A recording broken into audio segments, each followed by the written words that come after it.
به کانال تلویزیونی ندای حق خوش آمدید. اگر تا کنون عضو کانال ما نشده اید لطفاً کانال ما را سابسکرایب نموده و دکمه زنگوله را فشار دهید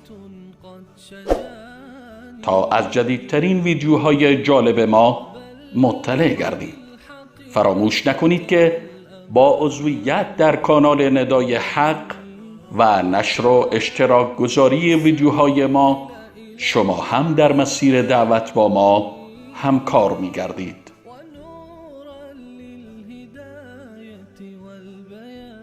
ندای حق، ندای توحید و حقیقت.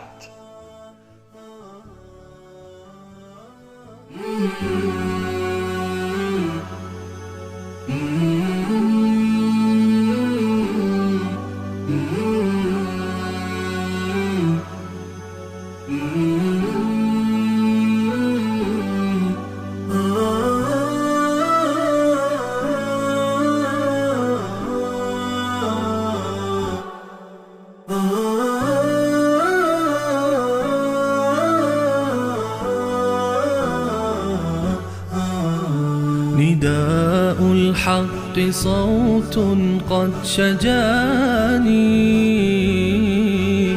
وبلغني الحقيقة والأمان.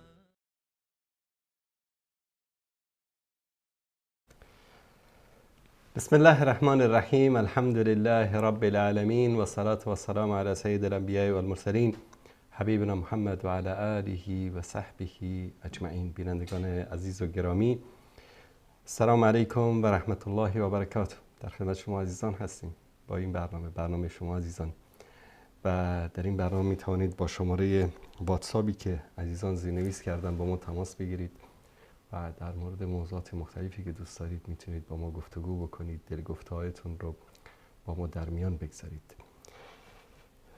شماره‌ای که در قبلش روی برنامه داشت تماس میگرفت، حالا جوابشون رو بدیم. بیننده گرامی سلام علیکم، بفرمایید. الو. بله بفرمایید. سلام استاد انصاری. بله بفرمایید. استاد خسته نباشید. سلامت باشید، بفرمایید. سوالی داشتم خدمتتون، خواستم بپرسم. بفرمایید. آیا تمام احادیثی که در کتاب امام بخاری و امام مسلم آمده درسته؟ کتاب‌های صحیح بخاری و صحیح مسلم؟ باشه، در این مورد صحبت میکنیم. ممنون. دستتون درد نکنه. سلامت باشید. الله متعال حفظ کنه.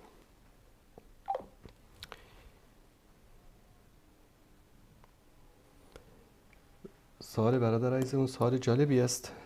در این روزا میدونید که دشمنی با احادیث رسول الله صلی الله علیه و سلم تقریبا میشه گفت که مدروس شده و خیلی ها که خودشون روشن فکر و به شکلی میخوان مدرن پیشرفته و انسانهای عصری جلوه بدن، میان شروع میکنن انتقاد روی احادیث پیامبر صلی الله علیه و سلم. روی قرآن دارن تو دلشون حرفایی، اما نمیتونن اینها رو بیان بکنن، چون که دیگه اگر در مورد قرآن صحبت بکنن میدونن که همه مسلمان ها بدون استثناء اینا رو از دایره اسلام خارج میدانن.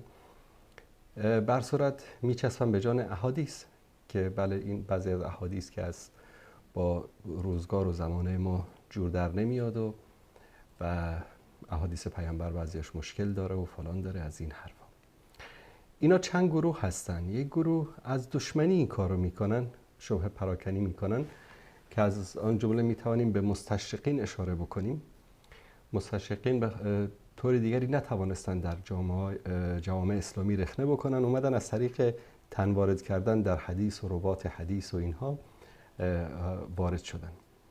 عده دیگر جاهلین هستن در بین مسلمان ها که همه چیز رو میخوان با عقل ثابت بکنن و این عقلگرایی اینها مانند معتزله سبب شد که عاقبت کار به جایی برسه که کلاً احادیث رو انکار بکنن.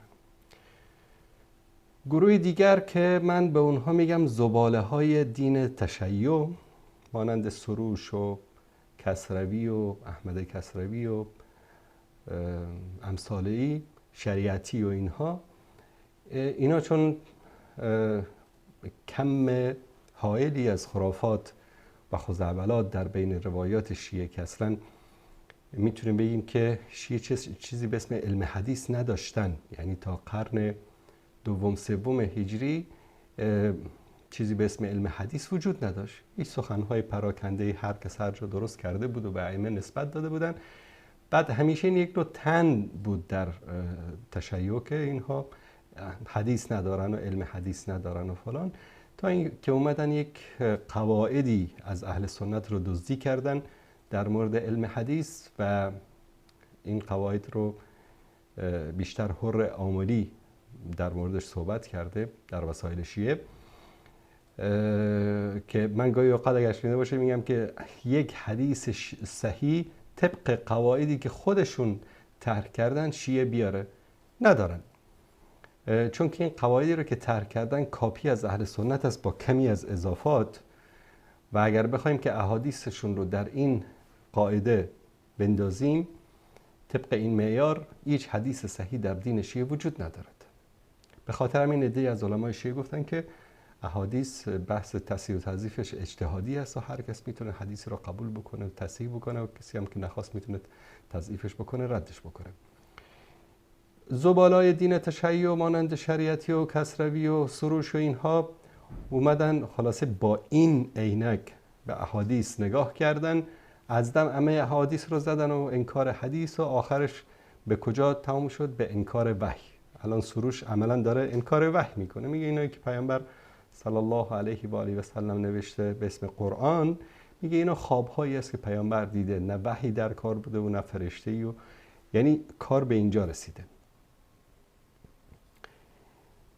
اما در مورد بخاری و مسلم، چرا امروز دشمنان اسلام، چه دشمنانی که قصداً دشمنی دارن و چه دشمنانی که از جهالت و نادانی در صف دشمنان قرار گرفتن، مانند حکمتیار در مورد صحیح بخاری صحبت هایی داشت که ما قبلا هم انتقادهایی کرده بودیم و رد کردیم شبهاتشون رو. اینها اومدن بر اساس فهم و درک ناقصشون یک سری شبهات رو وارد میکنن. بعد متاسفانه این در بین بعضی از حزبی هایی که هستن، منظور از حزبی ها کسانی که به دنبال احزاب هستن مانند اخوانیا، جماعت اسلامی یا حزب اسلامی حکمتیار، یا همه کسانی که دارای فکری به نوعی دارای فکر حرکی و اخوانی بودن، اینا متاسفانه آخر عاقبتشون به انکار احادیث و به عقاید معتزله منتهی می شود و میخوان که همه چیز رو بر اساس عقل و منطق تجزیه و تحلیل بکنن. پس چرا اینها به جایی که بیان مثلا طبق یک روش علمی در مورد احادیث صحبت بکنن، کاری که علما کردن، کاری که ذهبی کرده، ابن حجر کرده، ابن تیمیه کرده، ابن قیم کرده، آلبانی اخیراً کرده، علما تا امروز دارن این کارو میکنن، چرا بر اساس یک منهج و روش و علمی با موضوع برخورد نکردن، مستقیما هجوم بالای بخاری و مسلم؟ برادر عزیز، اینا هدف دارن. همانطوری که عرض کردم بعضیا دانسته وارد این هجوم خطرناک بر علیه اسلام شدن و بعضیا ندانسته از جهالتشون.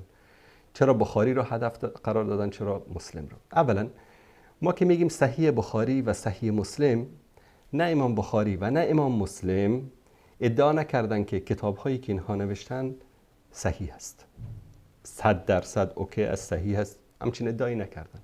حتی وقتی ما امروز میگیم صحیح بخاری، این اسم امام بخاری نگذاشته. وقتی میگیم صحیح مسلم، این اسم صحیح امام مسلم نگذاشته. وقتی میگیم که صحیح سنن ترمذی، این کتاب رو امام ترمذی نگذاشته اسمش رو صحیح سنن ترمذی.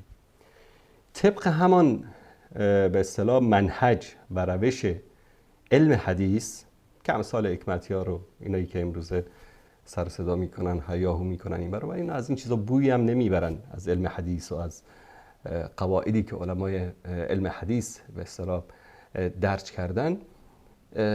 اینها امام بخاری و مسلم و ائمه بزرگوار حدیث کتاب خودشون رو صحیح نام نگذاشتن، بلکه علما بعد از آنها بر اساس قواعدی که در علم حدیث تنظیم و ترتیب شده بود، این کتاب‌های اینها رو، یعنی بخاری و مسلم رو، صحیح ترین کتب احادیث دانستند. وقتی که اینها هجوم میکنن به بخاری و مسلم، میخوان این دو اصل رو که بر اساس قواعد علم حدیث علما گفتن که صحیح ترین کتاب‌های حدیث است رو هدف قرار میدن تا کل این منهج و این قاعده و حدیث رو مورد هدف قرار بدن. به خاطر همین هجومشان بیشتر بالای بخاری است، حتی قبل از مسلم، چون بخاری یک درجه بالاتر از مسلم قرار دارد در صحت احادیث. اما اینکه آیا همه احادیثی که در بخاری و مسلم آمده است همه اینها 100% صحیح است؟ نه. علما حرف و حدیث دارن در مورد احادیث بخاری، در مورد احادیث مسلم، اما در اینکه آیا این احادیث از پیامبر صلی الله علیه و سلم نقل شده باشه، مفهوم و معنای حدیث از پیامبر نقل شده باشه، روی این نقد نیست.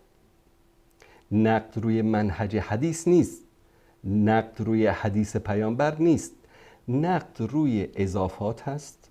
مثلا در بخاری ما اضافات امام زهری رو داریم، حدیث از پیامبر صلی الله علیه و سلم روایت شده و یک قسمتی رو امام زهری آنچه که خودش برداشت کرده بوده یا شنیده بوده این رو اضافه کرده، به نام اضافات زهری معروف هست در بخاری. مثلا در حدیث در باب نزول وحی که حدیثی است که پیامبر صلی الله علیه و سلم قصد کرد که خودش رو بندازه از پرتگاهی، این جزء حدیث نیست، این جزء اصل روایت بخاری نیست، جزء اضافاتی است که از امام زهری نقل شده. و چون در داخل متن در اون زمان سابق، یعنی به بسیار مشکل کتاب ها، رنگ، کاغذ، این چیزا مثل زمان ما نبود که کامپیوتر رو باز کنم این چیزا تایپ کن بنویس. سعی در اختصار بود، بعضا خیلی به اختصار بعضی چیزا رو نقل می‌کردن و این ویرگول ها و نمیدونم پرانتز ها و این چیزا تا هنوز شناخته شده نبود. به خاطر همین بعضی اوقات بعضی برداشت های سوئی از بعضی روایت ها شده که علما البته اینها رو در شروع احادیث اکثرش رو پاسخ دادن. اکثر این شبهاتی رو که امروز دشمنان بخاری و مسلم بیان میکنن، علما در طول تاریخ اینها رو پاسخ دادن، اما اینا هی میان تکرار میکنن، نشخوار میکنن اونها رو. پس بخاری و مسلم نمونه یک منهج است، یک منهجی رو که ائمه بزرگوار حدیث بعد از بحث و کوشش و تلاش های که سالهای طولانی و قرنها انجامید، این کتابها رو تهیه کردن و دسترس ما قرار دادن و هیچ وقت هم نگفتن که آنچه که ما اینجا روایت کردیم تنها احادیث صحیح و 100% صحیح پیامبر است و غیر از این باطل است. همچین ادعایی هم نکردن. امکان دارد حدیث 100% صحیح باشد که نه در بخاری ذکر شده و نه در مسلم. به همین دلیل ما اهل سنت یک میزان داریم، میزانی داریم که بر اساس اون احادیث رو میسنجیم و در نزد اهل سنت هیچ کس بعد از رسول الله صلی الله علیه و آله و سلم و صحابه به اصطلاح خط قرمز نیستن که ما بگیم که نه، بر علیه ما هیچ حرفی نمیتونیم بزنیم. رسول الله صلی الله علیه و سلم، چون که الله سبحانه و تعالی میفرماید که و ما ینطق عن الهوى ان هو الا وحی یوحى، ما بر حرفی که از رسول الله صلی الله علیه و سلم طبق منهج حدیثی که داریم برای ما صحتش ثابت بشه، ما هیچ گونه حرفی نمیزنیم. اما اینکه بررسی بکنیم طبق این معیار و منهجی که قرار دادیم، روشی که قرار دادیم، احادیث پیامبر صلی الله علیه و سلم که ثابت بشه برای ما که آیا این واقعا سخن رسول الله هست یا نیست، بله این کارو میکنیم. در مورد صحابه معصوم نیستن. اگر سخنانی گفتن، حرفهایی زدن، وحی منزل نیست. میشه قبولش کرد، میشه ردش کرد. مخالف قرآن و سنت باشه رد میکنیم. ابن عباس رضی الله تعالی عنهما جای داشت درس میگفت، یکی بلند شد گفت حضرت ابوبکر این گفته، یکی بلند شد گفت حضرت عمر. ابن عباس عصبانی شد. ابن عباس یعنی شاگرد ابوبکر و عمر بود. ابن عباس به اصطلاح کوچکترین صحابه بود. این تن در شخصیت ابوبکر و عمر رضی الله تعالی عنهم اجمعین نبود. بلند شد عصبانی شد گفت که من به شما میگم قال رسول الله، شما میگید قال ابوبکر و عمر. یعنی چرا این عصبانی شد؟ چون وقتی که قال رسول الله گفته شد دیگه قال ابوبکر و عمر و علی و عثمان و طلحه و زبیر و حسن و حسین و فاطمه و اینا این جایگاهی ندارد. قال رسول الله که گفتیم تموم شد حرف. اطیع الله و اطیع الرسول تموم شد. غیر از اطیع الله و اطیع الرسول که اینها اطاعت از اینها اطاعت بلا قید و شرط است. سخن الله وحی است، سخن رسول الله وحی است، بدون قید و شرط باید قبول کرد. غیر از اونها صحابه هستند، تابعین هستند، محدثین هستند، مفسرین هستند، علما فقها هستند، ائمه مذاهب اربعه هستند. هیچ کدام از اینها معصوم نیستند، هیچ کدام از اینها خالی از خطا و اشتباه نیستند. امام بخاری هم اشتباهاتی داشته، خطاهایی داشته در کتاب غیر از بخاری، که حالا بخاری رو میگیم طبق منهجی که به اصطلاح آماده کرده، علما این رو گفتن که صحیح ترین کتاب حدیث است. ولی در کتاب های دیگری که از امام بخاری است اشتباهاتی است که علما نقدهایی هم بالای اون دارن. در خیلی از موارد علما بحث های طولانی و انتقادهایی دارن بر امام بخاری. اما اصل بر این است که هیچ کدام از اینها معصوم نیستند، به خاطر اینکه انسانند و از طرف وحی کنترل نمی شدن و انسان امکان داره که خطا بکنه ولو اینکه هر چقدر عالم بزرگی هم باشه. پس برادران و خواهران عزیز و بزرگواری که امروز هر کس در مورد احادیث پیامبر زبان باز میکنه باید دید که این انسان هدفش چیست. اگر هدف یک بحث علمی است، بحث منهجی است، باید این بحث ها و این جدال ها در مجامع علمی صورت بگیرد، در مقابل علما صورت بگیرد که علما جواب بدن. به طور مثال آقای حکمتیار میره درس صحیح بخاری میگذاره، اسمشو که شما میشنوین درس شرح صحیح بخاری، همه انسان هایی که حاضر میشن در اونجا فکر میکنن که جناب ایشان آمدن کتاب صحیح بخاری رو شرح میدن، فواید و دروس و عبرش رو برای مردم بیان میکنن، در حالی که اینطوری نیست. یک عده انسانی که باور کنید که اگر کسایی که در اون مجلس نشستن اونها رو تک تک بید ازشون امتحان بگیرید 2 تا حدیث از بخاری رو حفظ هم نیستن. در جلوی اونها دهن هر کدومش هم باز مونده، در جلوی اونها میاد انتقاد میکنه رو روش امام بخاری در ضبط احادیث. اون کسایی که اونجا نشستن اصلا نمیفهمن که این آدم داره چی میگه. و یکی از مشکلاتی که مردم ما دارن این است که میگن والا طرف رفتیم در یک مسجد یک خطبه‌ای گفت کیف کردیم، والله امام چقدر فهمیده بوده. گفتم بکشون چطور فهمیدی که این امام فهمیده بود و چطور درک کردی علمیتش؟ باور کن 1 ساعت خطبه گفت هیچ نفهمیدم که چی گفت، چنان لغات لول میداد که اصلا نفهمیدیم چی گفت.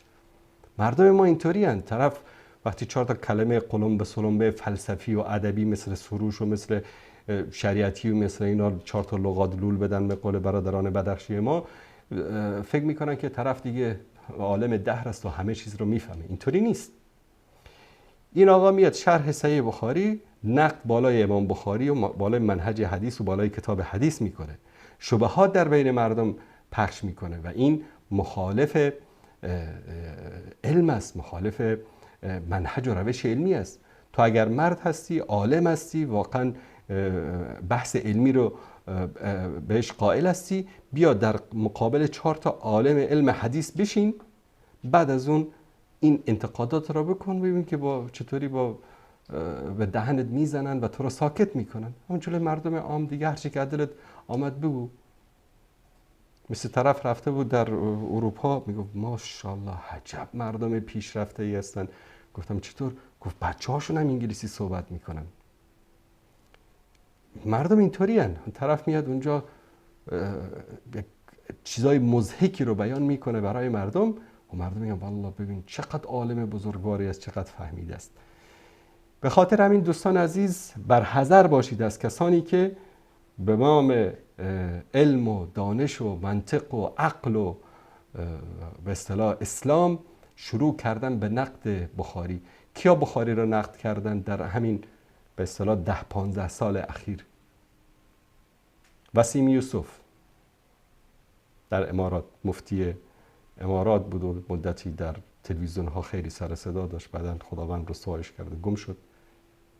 یک کسی که به خاطر پول، به خاطر شهرت اومده بود، به قول یکی از علما که میگن یک اعرابی میخواست مشهور بشه، رفت در کنار کعبه ادرار کرد، همه ذکرشو میکردن و لعنش میکردن، معروف شد.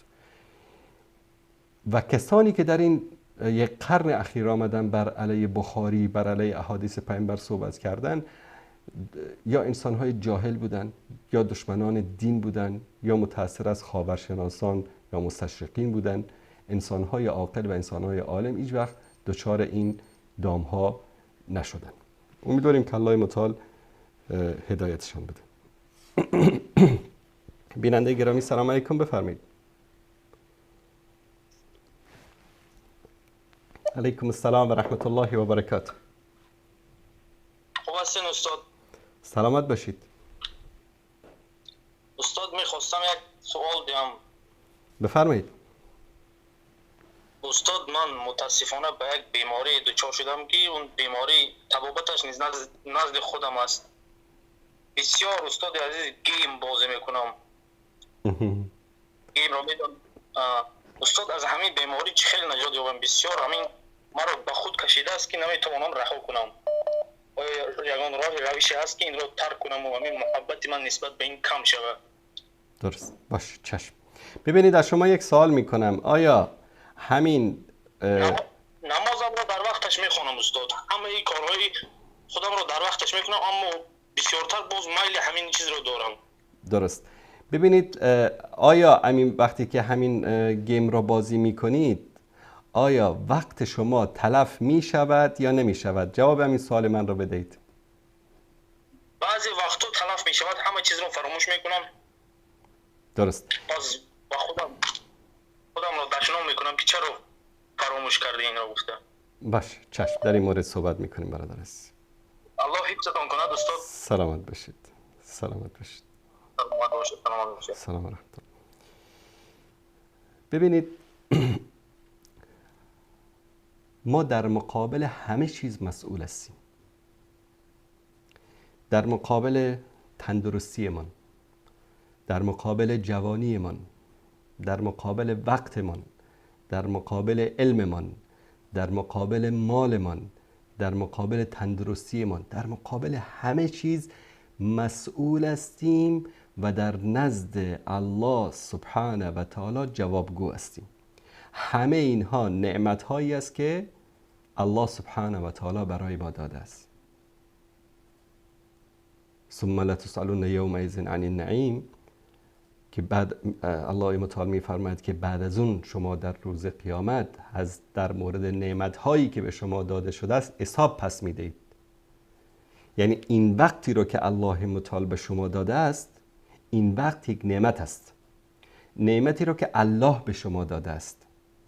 ببینید در این دنیا ولله مثل الاعلی، در این دنیا هر کسی که به شما یک هدیه‌ای بدهد، به یک خدمتی بکند، یک چیزی به شما بدهد، در مقابلش از شما یک چیزی طلبکار است.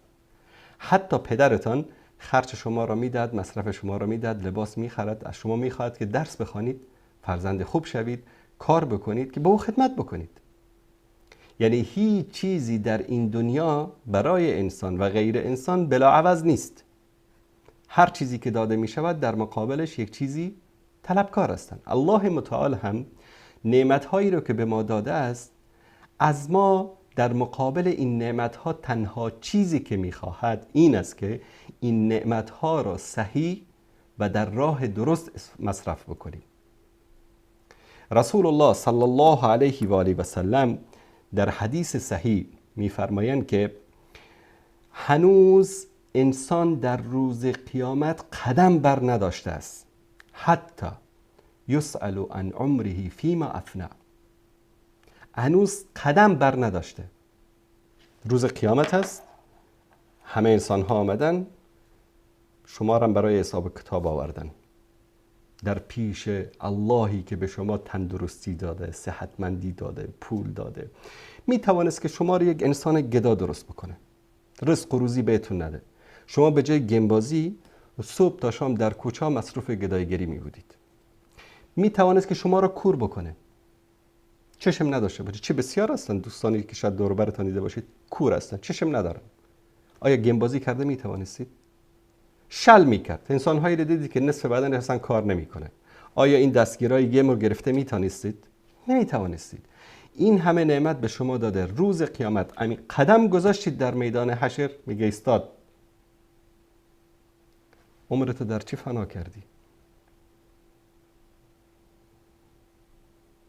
عمرتو در چه راهی گذراندی؟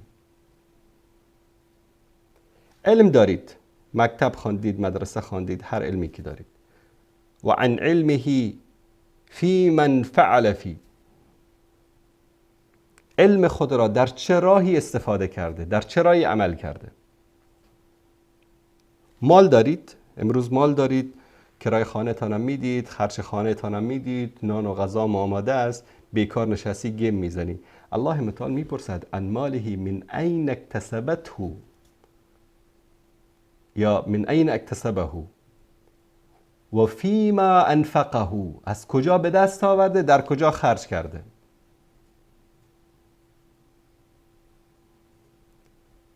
و عن جسمه فیما ابلاه، و از جسمش که در چه راهی از این کار گرفته.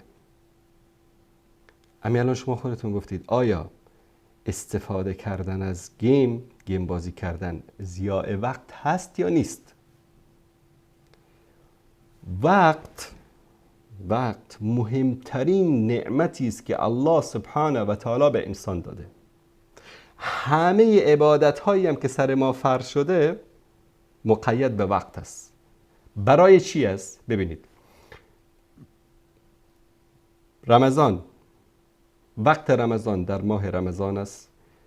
وقت روزه گرفتن از طلوع فجر است تا غروب آفتاب است و اوقات نماز، وقت‌های معین. ببینید الان تقویم رو نگاه کنید، ساعت چند نماز صبح است، ساعت چند نماز ظهر است، ساعت چند نماز عصر است، کلش به ساعت است.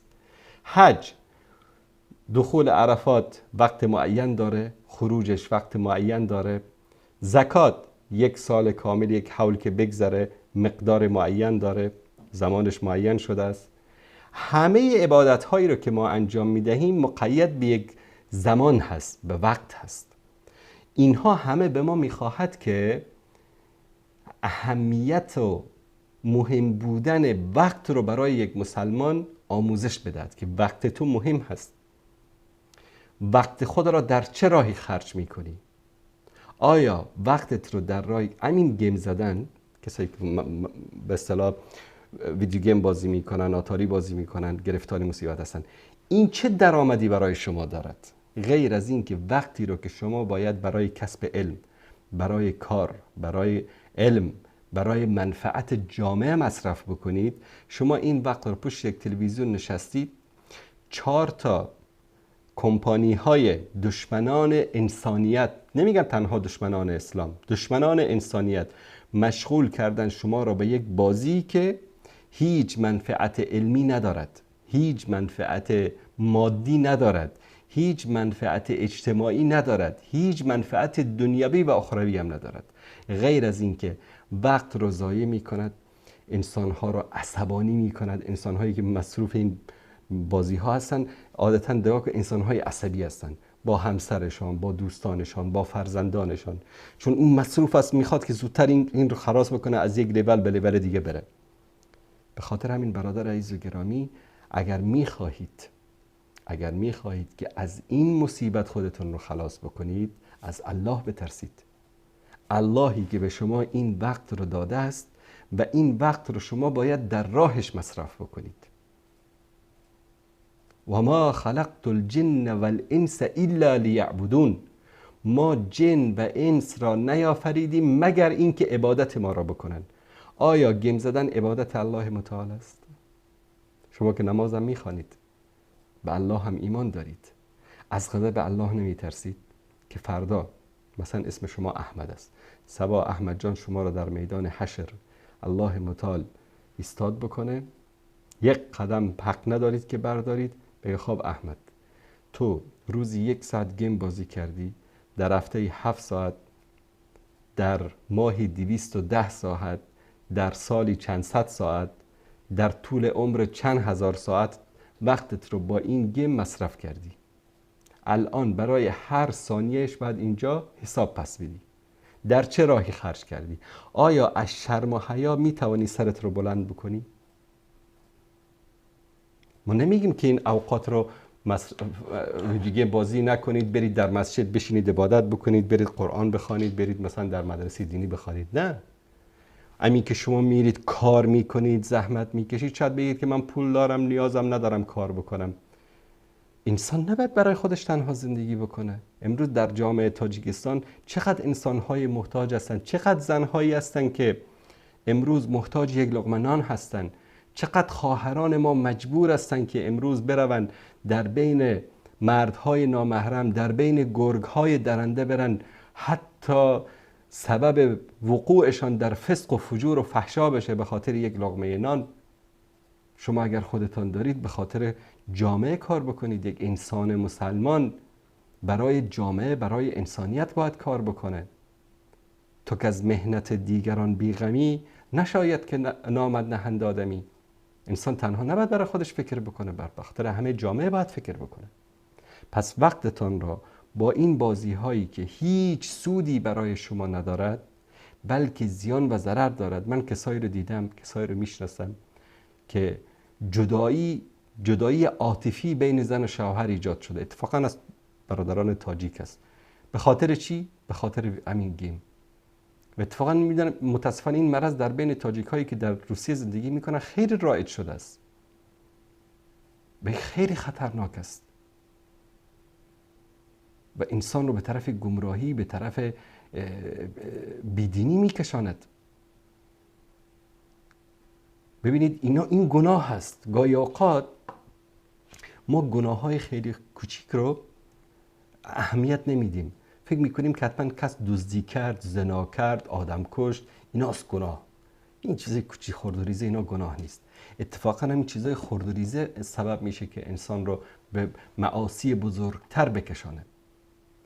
بل ران علی قلوبهم، الله متعال وقتی که در قرآن کریم ذکر میکنه این ران علی قلوبهم میدانی چیست؟ میگه رسول الله صلی الله علیه و سلم میفرمایند که یک گناهی کوچولو کردی، یک خال سیاه در دل تو گذاشته میشه. 2 تا گناه کردی، کنارش یک خال سیاه دیگه. انقدر این گناههای کوچیک کوچیک جمع میشن، خالهای سیاه در دل انسان زده میشه تا دل انسان را زنگار میگیره. همین است که بل ران علی قلوبهم، دلهایشان را زنگار گرفته است. به خاطر همین وقتی که دلها رو زنگ زد، مثل آهنی رو که زنگ بزنه، دلها همینطور که زنگار گرفت، زنگار گناه گرفت، قرآن نمیفاره براش، دین خوشش نمیاد، عبادت خوشش نمیاد. و اذا قاموا الی الصلاة قاموا کسالا، صفات منافقین. به زور به طرف نماز میره، نمازم چنان به سرعت میخوانه که زودتر برگردم یا به فیلم یا به گیم یا به آتاری یا به چیز دیگر مشغول بشم.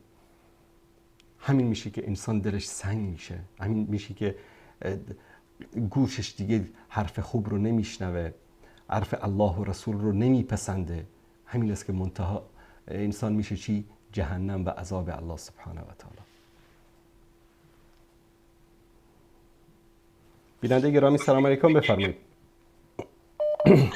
سلام علیکم و رحمت الله. علیکم السلام و رحمت الله و برکاته. استاد یک چند سوال داشتم. بفرمایید. یک سوال بپرسید برادر عزیز. بسیار خوب.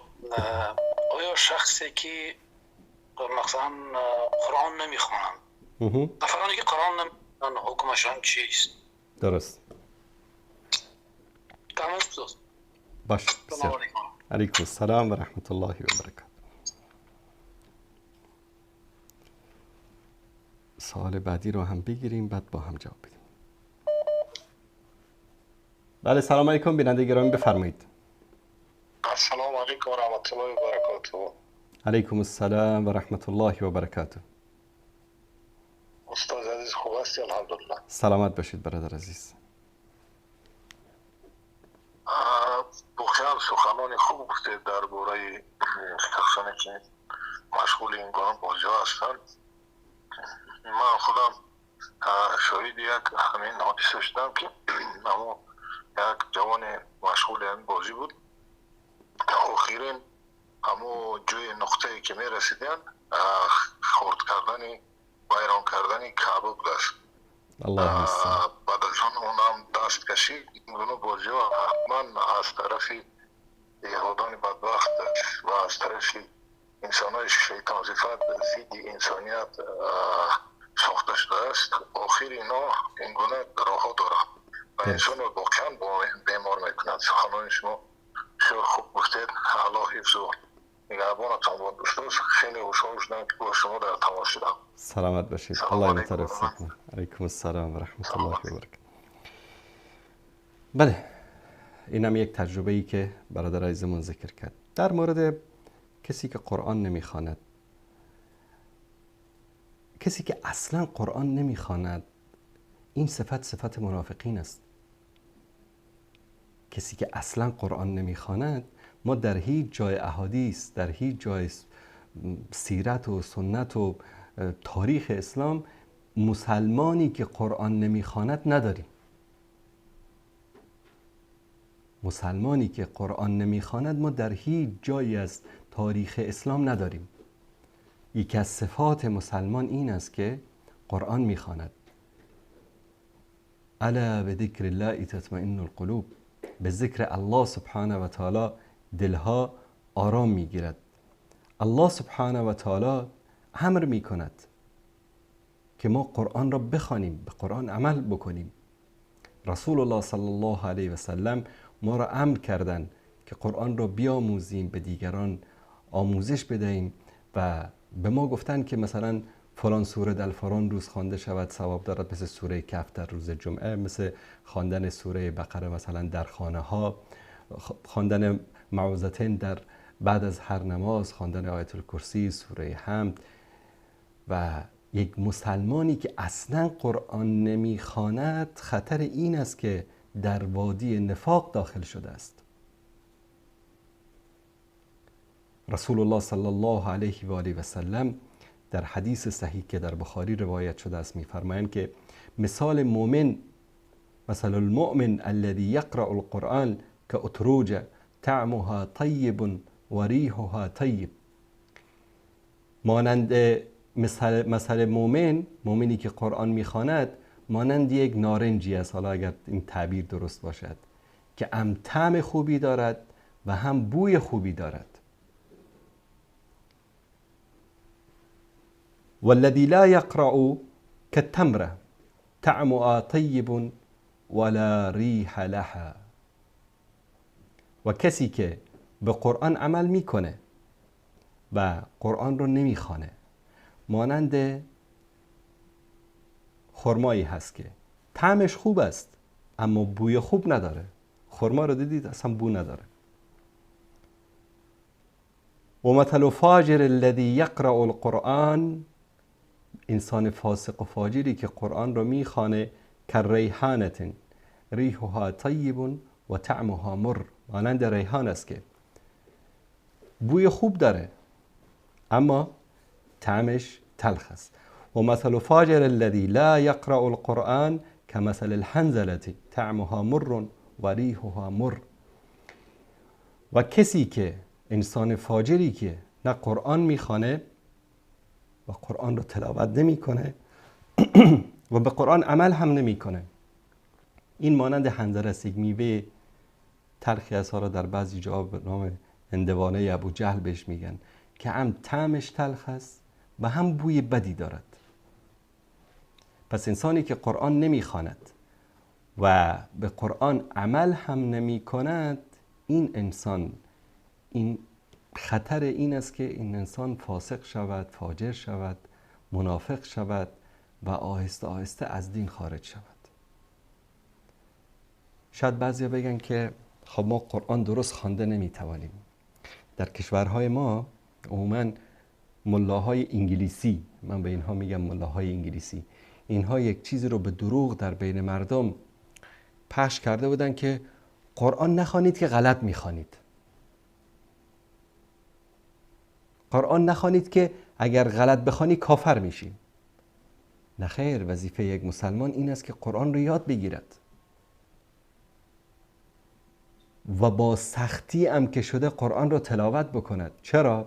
رسول الله صلی الله علیه و سلم میفرماید که کسی که قرآن رو به راحتی تلاوت میکند یک اجر میبرد، اجر تلاوت قرآن، و کسی که قرآن رو به سختی تلاوت میکند، بند میماند، گیر میکند، تأمل میکند، زیر و زبرش رو دقت میکند، به سختی میخواند، قاری یک جز میخواند، این شاید یک چهارم یک جز هم نتواند بخواند، این آدم دو ثواب میبرد، یکی ثواب قرائت تلاوت قرآن و یکی ثواب سعی و تلاشی که سختی و دشواری که به خاطر تلاوت قرآن داشته است. و رسول الله صلی الله علیه و سلم میفرمایند که هر کسی که یک آیه‌ای از قرآن میخواند در مقابل هر حرف آن 10 ثواب الی 700 ثواب الله سبحانه و تعالی برای او میدهد.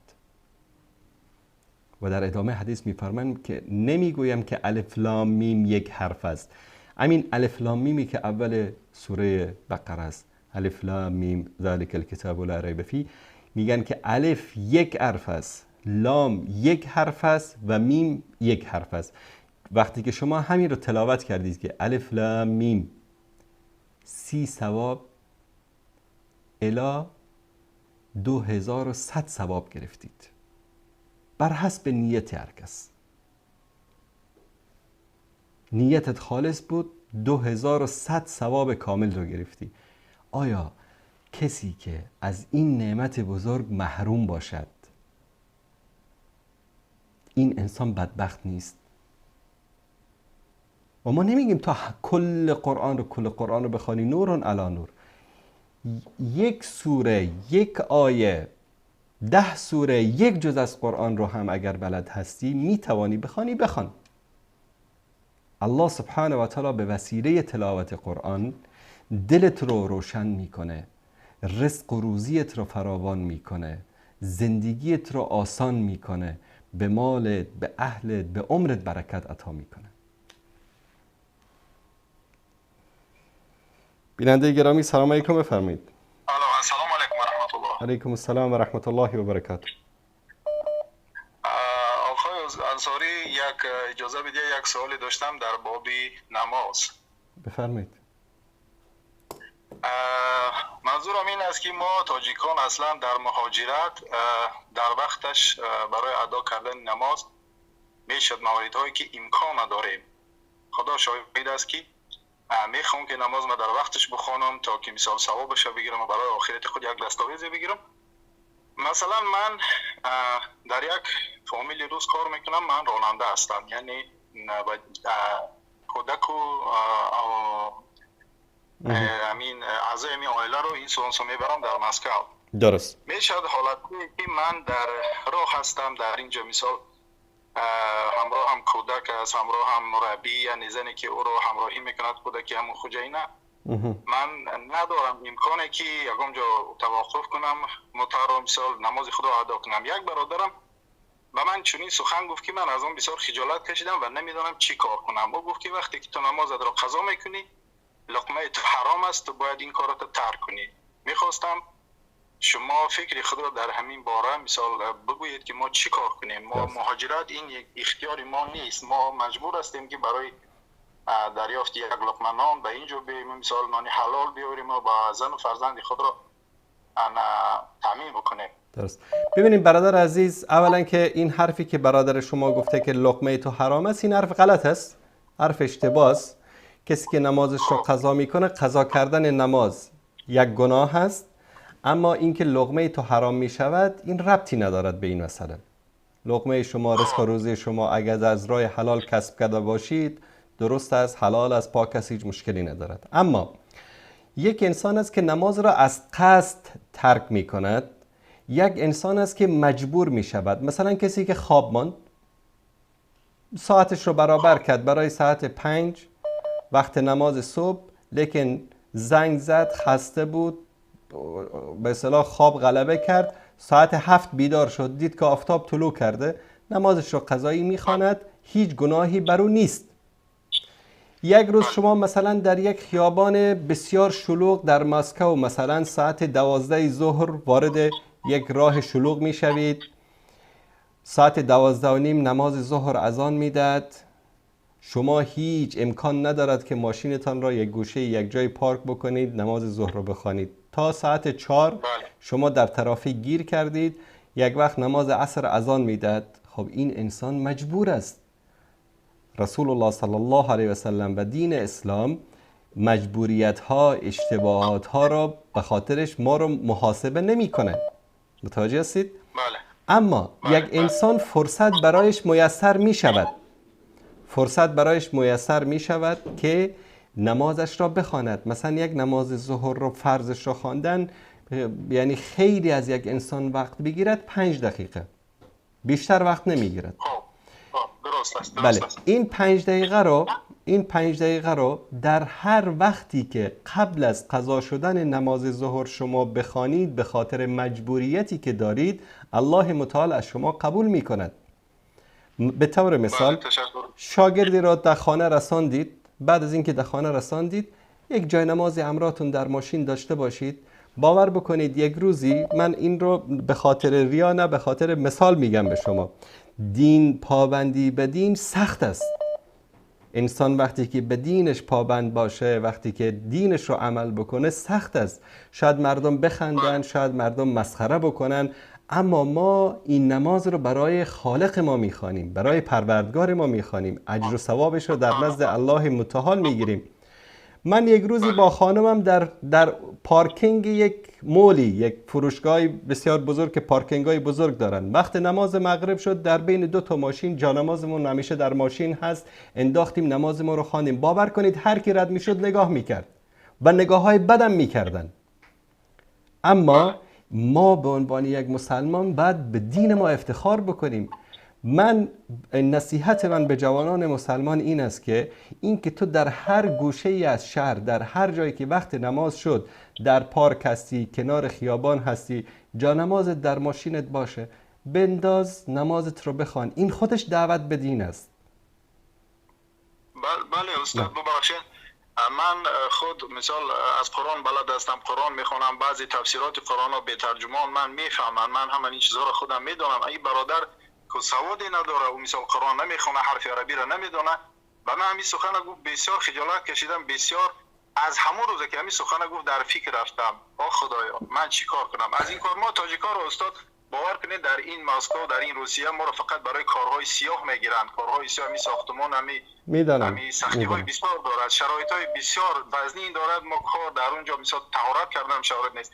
اینجا اون میگه که تو در موتورهای لوکس میگردی، تو در شرایط خوب زندگی میکنی، به همین خاطر تو همین کارو نمی‌پردازی، تو نماز قضا میکنی، تو لقمه در همون وقتی که نماز قضا میشه حرام است. نه این حرف درست نیست. بله این حرف درست نیست. بله این حرف درست نیست. اما ما باید ببینید هر کس به اندازه سختی که میکشد در ادای عبادت اجر و پاداش میگیرد. مثلا کسی که بدون هیچ مشکل از خانه خود خارج می شود، ماشین لوکس سوار می شود، می رود در مسجد نمازش را با جماعت می خواند، با اون کارگری که بیچاره در یک ساختمان در برف و باران در مسکو کار می کند و وقت نماز با آب سرد وضو می گیرد و به سختی و مشکلات با ترس و لرز در یک گوشه می رود، در هوای سرد نمازش را می خواند، فرق ثواب این دو نفر مثل زمین تا آسمان است. سبحان الله. تشکر از شما برادر عزیز. الله متعال احسان کند. زنده و سلامت باشید. در امان خدا باشید. خداحافظ. سلامت باشید. خب دوستان عزیز گرامی، یک میان برنامه میبینیم و بعد از اون انشاءالله دوباره در خدمت شما عزیزان و بزرگواران خواهیم بود. با ادامه برنامه با ما همراه باشید. الله متعال یار و نگهدارشان.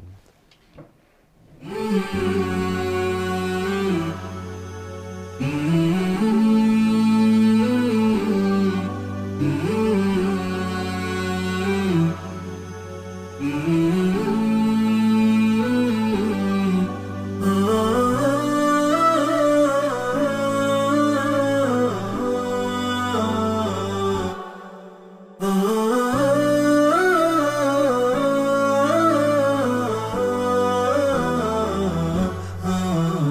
نداء الحق صوت قد شجاني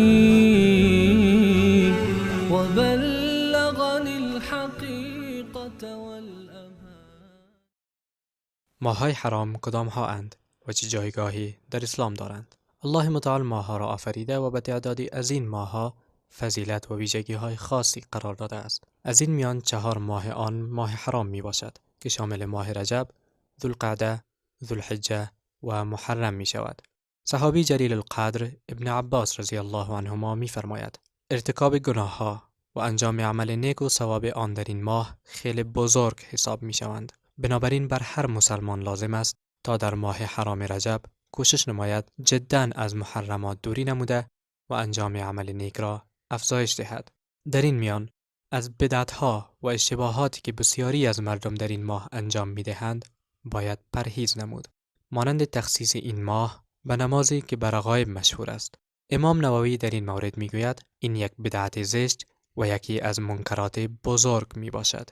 یا تخصیص روز 27 این ماه به روزه گرفتن یا جشن گرفتن این شب به زعم اینکه شب اسراء و معراج باشد. حافظ ابن حجر میگوید هیچ حدیث صحیحی که دال به روزه معینی در این ماه و یا نماز خواندن در شب مخصوص در این ماه باشد وارد نشده است. پس بر مسلمان لازم است تا آنچه مطابق به سنت است انجام داده و از اعمال بدعت و منکر اجتناب نماید.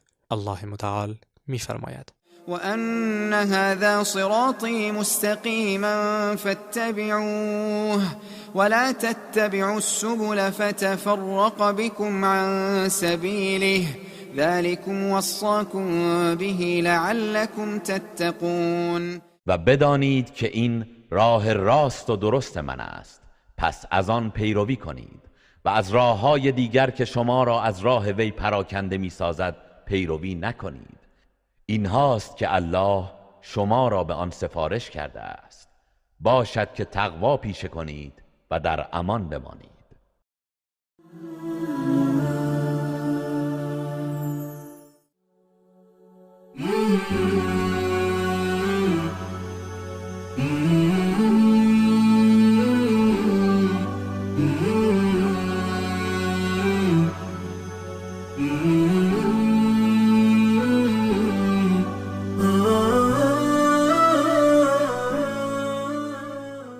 به کانال تلویزیونی ندای حق خوش آمدید. اگر تا کنون عضو کانال ما نشده اید لطفاً کانال ما را سابسکرایب نموده و دکمه زنگوله را فشار دهید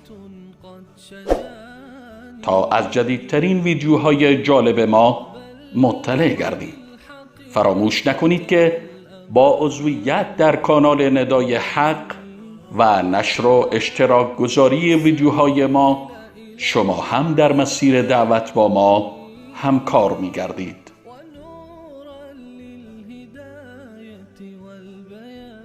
ندای حق، ندای توحید و حقیقت.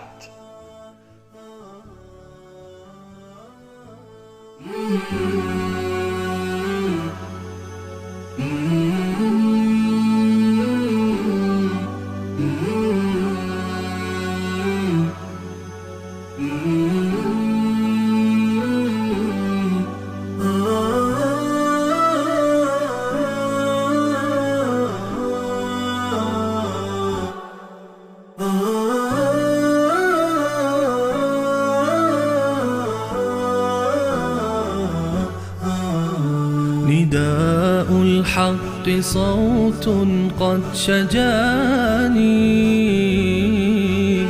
وبلغني الحقيقة والأمان.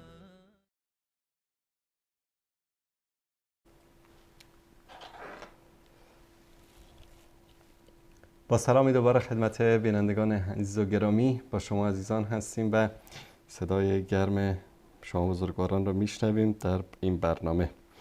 برای سلام علیکم بفرمایید. علیکم و رحمت الله و برکاته. علیکم السلام و رحمت الله و برکاته. بفرمایید برادر عزیز. بفرمایید. برادر همطوری یک دو سوال داشتم، انشاءالله خوبش رو جواب بده. بفرمایید.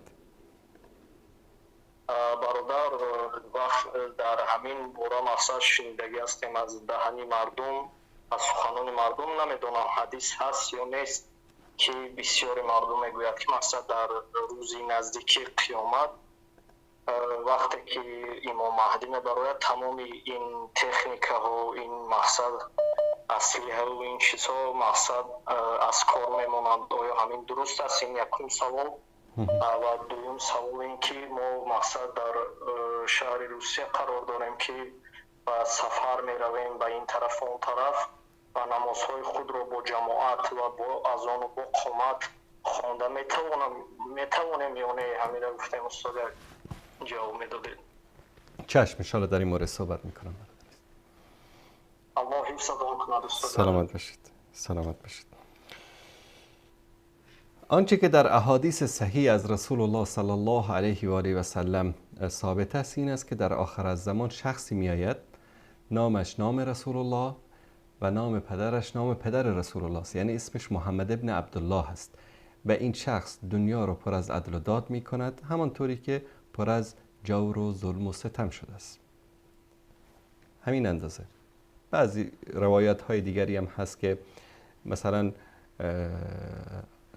حضرت عیسی هم از آسمان می آید و به امامت حضرت مهدی نماز می خواند. یک سری تفاصیل به این چیزا ذکر شده است. اما اینکه تکنولوژی از بین می رود و نمیدانم دوباره حضرت مهدی با شمشیر می جنگد، اینا هیچ اصل و اساسی در احادیث و در روایاتی که از رسول الله صلی الله علیه و سلم ثابت شده باشد ندارد. اما آیا امکان دارد که یک روز در دنیا همه این تکنولوژی هایی که هست از بین برود، انسان دوباره نیاز پیدا بکند به همان وسایلی که شاید مثلا 200 300 سال 500 سال پیش استفاده می کرد؟ بله. علم امروز این رو ثابت کرده که بله، همچین چیزی امکان دارد.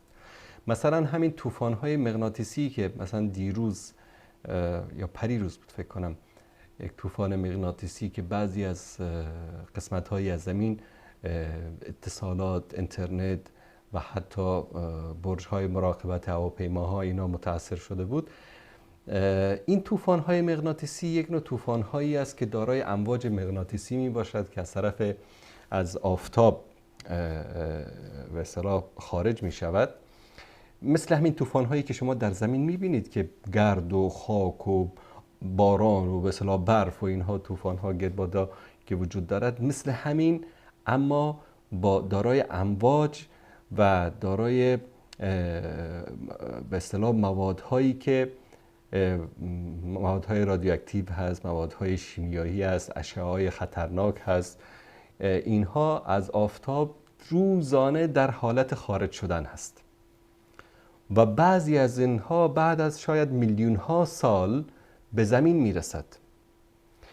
حتی علما میگن همین آفتابی که فعلا وجود دارد با این همه به اصطلاح چیزش نور و چیزی که این آفتاب شاید که الان مثلا در حالت مردن باشد، اما این نوری که مثلا از یک ستاره ای از آفتابی یا غیر آفتابی ما امروز حتی بعضی ستارهایی رو که مشاهده میکنیم، این ستارهایی هستن که شاید میلیون ها سال قبل اصلا نابود شدن رفتن، اما هنوز نور اینها در مسیر آمدن به طرف زمین هست و ما داریم این رو میبینیم. شاید 1 میلیون سال بعد این ستاره کلن خاموش شود و انسان‌هایی که 1 میلیون سال بعد در زمین زندگی میکنن شاید این ستاره رو نبینن. اگر این امواج و این طوفان‌های مغناطیسی به پیمانه وسیع‌تری به زمین برسد، امکان دارد که همه این تکنولوژی که امروز در زمین وجود دارد و همه این تماس‌های بیسیمی که در دنیا وجود دارد، سیستم‌های اینترنت، موبایل‌ها، ماشین‌ها، کارخانه‌ها که همه اینها به نوعی مرتبط با اینترنت و سیستم‌های دیجیتال هستند، امکان دارد همه اینها از کار بیفتد و امروز علما خطر این رو دارن بیان میکنن که اگر ما مثلا در زمین با از بین بردن اتمسفر، چون این اتمسفری که وجود دارد بر اطراف کره زمین این مثل یک سپر است، سپری که جلوی این اشعه‌های خطرناک و جلوی این امواج خطرناک رو میگیره. هر چقدر این رقیق‌تر شود، نازک‌تر شود، خطر ورود این امواج به زمین حتی تاثیرش بر جسم انسان ها بیشتر است. مثلا چرا در این سالها نسبت به 50 سال قبل، 100 سال قبل امراض سرطانی، غده‌های سرطانی زیاد شده؟ یکی از اسبابش همین است.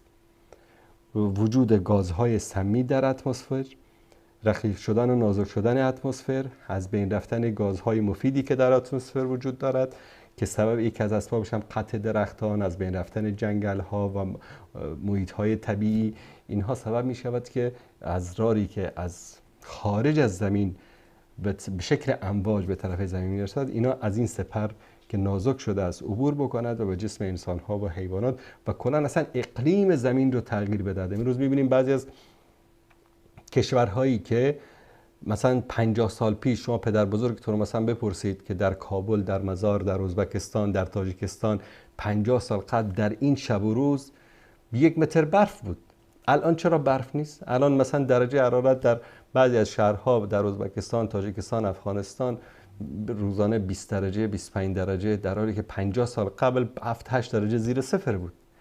این تغییراتی که ایجاد شده است امروز در اقلیم در سراسر جهان که مشاهده می‌کنید، یکی از اسبابش همین است و این امکان دارد که شاید 100 سال، 200 سال، 300 سال، الله اعلم، و یک طوفان اگر هائلی و بزرگی به طرف زمین از طرف خورشید بیاید یا یک ستاره دیگری یا یک کوکب دیگری، امکان دارد که همه این تکنولوژی رو از بین ببرد.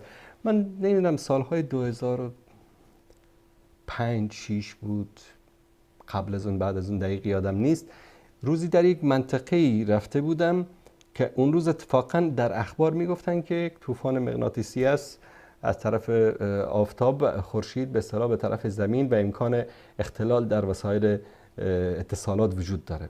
باور بکنید ساعت تقریبا 2-3 بود در یک منطقه من از طریق گوگل مپ رفته بودم، عین برگشت اینترنت کار نمیکرد.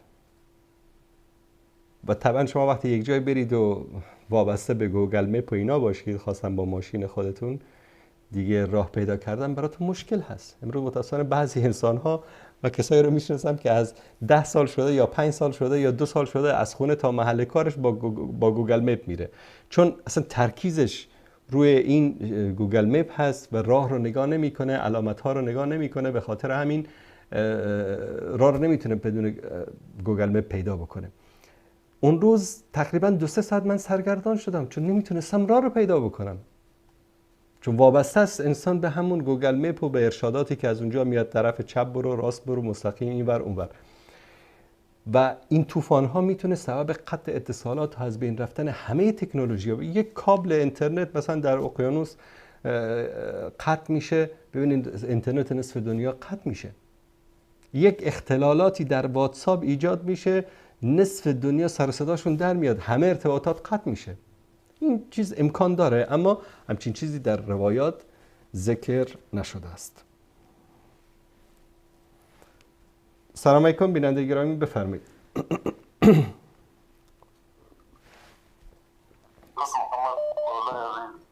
بله بفرمایید. سلامت باشید، الله مطالب سن کنه، بفرمایید.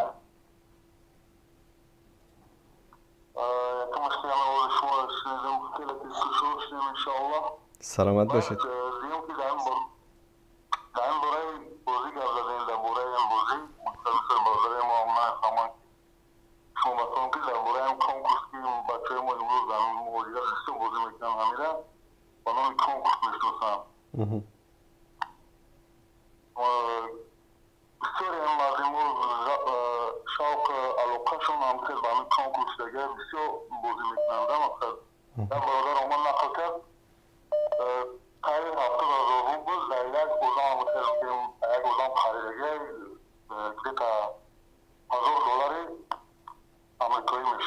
درست.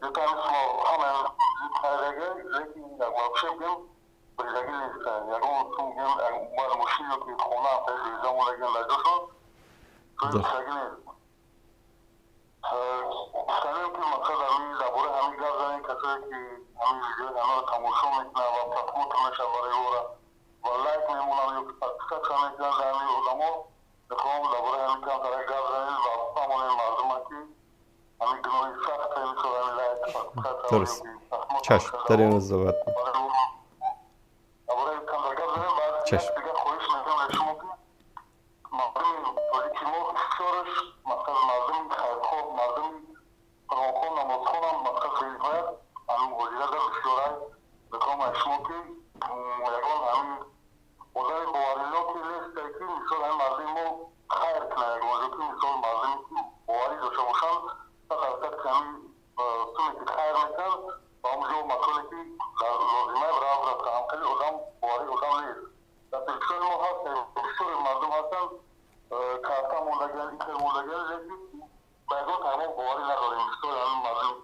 درست.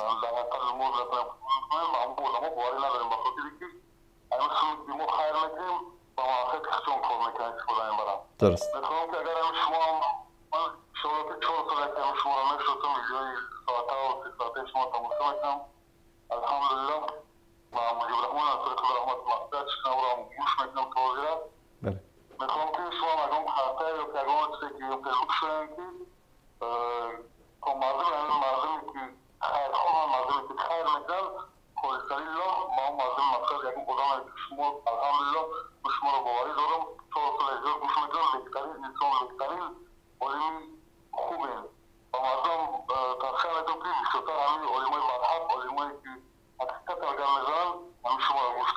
سلامت باشید. الله مطالب سن کنه. چشم ان شاءالله در این موارد صحبت خواهیم کرد. زنده باشید برادر عزیز. سلامت باشید. سلامت باشید برادر عزیز. انواع بازی‌های اینترنتی و بازی‌های ویدیو گیم و آتاری و اینایی که هست، ببینید یک تعداد از این بازی‌ها برای نشر فحشا و فساد هست. به طور مثال بازیکن‌ها رو که شما انتخاب می‌کنید یا دختر هستن یا پسر هستن، حتی لباس‌ها و برهنگی که وجود دارد، هدف همه اینها نشر فحشا و فساد در جامعه است. بعضی از این بازی‌ها بازی‌های اجتماعی است. یعنی چی؟ یک مجموعه‌ای، شما از خانه‌تان مثلا در مسکو، یکی دیگه از دوشنبه، یکی از تاشکند، یکی از کابل، یکی از تهران، یکی از دبی، یکی از آمریکا، اروپا، دخترها، پسرها با هم بازی میکنن، مجموعه تشکیل میدن. این اختلاط است. یکی از اهداف این بازی‌های مجموعه‌ای نشر فحشا و فساد در بین دخترها و پسرهای مسلمان هست و حتی غیر مسلمان. چون کسانی که این بازی‌ها را اختراع می‌کنن و دعم می‌کنن، نشر می‌کنن، اینها مجموعه‌های ماسونی اصلا ضد انسانیت هستند. شرکت‌های یهودی هستند که هدفشان، ببینید یکی از اعتقادات یهود چی است؟ یهود اعتقاد دارن که مسیح اصلی که اونا در نزد اونها اصلی است و عیسی مسیح اصلی است تا هنوز ظهور نکرده است، در آخر الزمان ظهور می‌کند. و یکی از اسباب ظهورش این است که باید دنیا پر از ظلم و فساد و فحشا باشد. به خاطر همین اونا سعی میکنن فحشا و فساد را در جوامع چه اسلامی چه غیر اسلامی رایج کنن. بسیاری از زنان و دخترانی که وارد فحشا شدن، مردانی که فاسد شدن، جوانانی که گمراه شدن، به خاطر همین بازی‌های اجتماعی و گروهی بوده.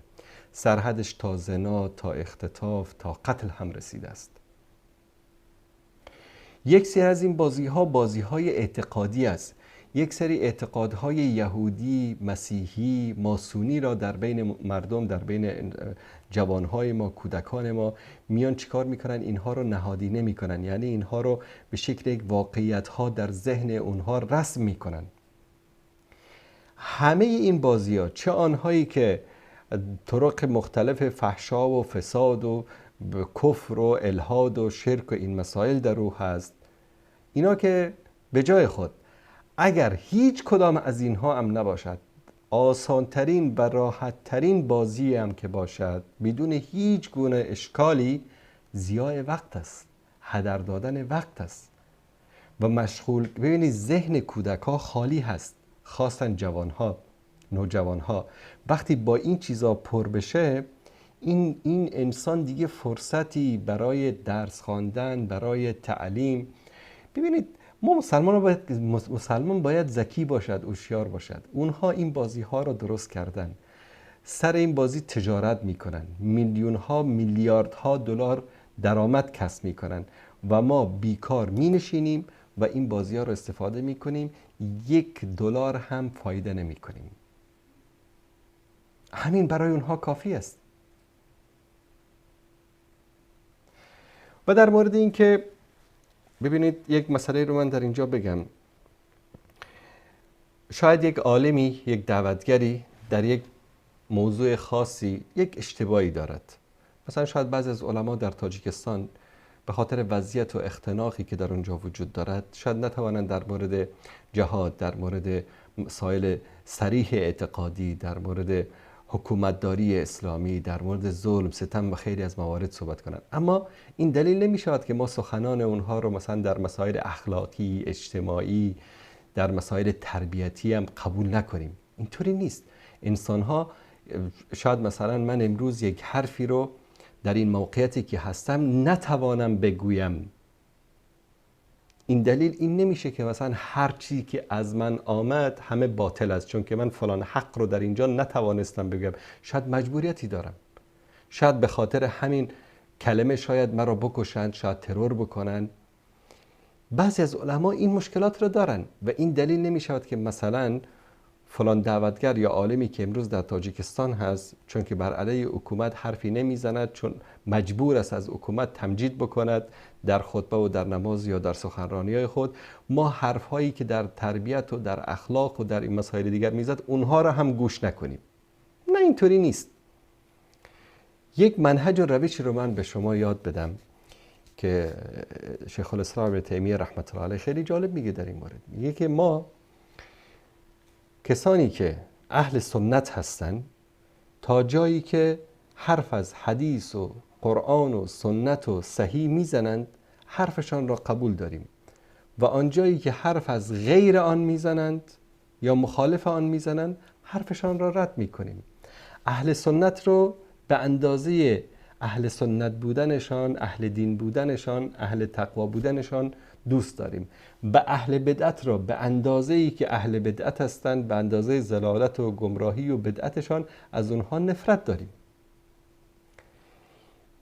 یک مشکلی که امروز در بین جوانها خاصتا ایجاد شده، کوچکترین اشتباهی را از یک نفر دیدن خلاص اکس میکشن که این طرف باطل است.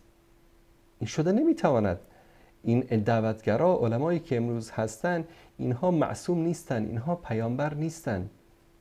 اینها خیلی از اینها مجبوریت هایی دارن، خیلی از اینها حرفهایی رو نمیتوانن بزنن، جرأتش رو ندارن، جانشان در خطر است، اهل و عیالشان در خطر است، خیلی از مشکلات دارن و کم پیدا میشوند کسانی که نه از جنجال های سیاسی بترسن، نه از شرق بترسن، نه از غرب بترسن، نه از اهل بدعت و کفار و مشرکین بترسن، حرف حق رو بدون خوف و هراس بگن. خیلی کم پیدا می شود و امیدوار هستیم که الله سبحانه و تعالی دعوتگران، علمای دین رو، خاصتا پیام من به علما و دعوتگران جوانان تاجیکستان، افغانستان، ایران، اهل سنت ایران این است که سعی کنید به همان اندازه‌ای که به منبر و مسجدتان، به کارهای دعویتان اهتمام می‌دهید، به سوشال میدیا، به اینترنت، به اینها هم اهتمام بدهید. امروز هزاران نفر از جوانان متاسفانه توسط همین فعالینه که در فیسبوک، در توییتر، در یوتیوب فعالیت میکنن گمراه شدن. چه کسانی که فاسق و فاجر شدن، چه کسانی که فکرهای تکفیری گرفتن، اکثرشان متأثر از اینترنت هستن و کمکاری علما و دعوتگران در این مجال این گناه نابخشودنی است. شما اگر امکاناتش رو دارید و می توانید صفحه‌ای داشته باشید در اینترنت و حداقل هفته 1 ساعت 2 ساعت برنامه داشته باشید در سوشال میدیا برای هدایت و راهنمایی جوانان مسلمان و این کار را نمی کنید، شما در نزد الله متعال مسئول هستید. و امیدوارم این پیام من به گوش علما و دعوتگران عزیز برسد که این میدان جنگ است، این میدان جهاد است، این میدان را خالی نگذارید.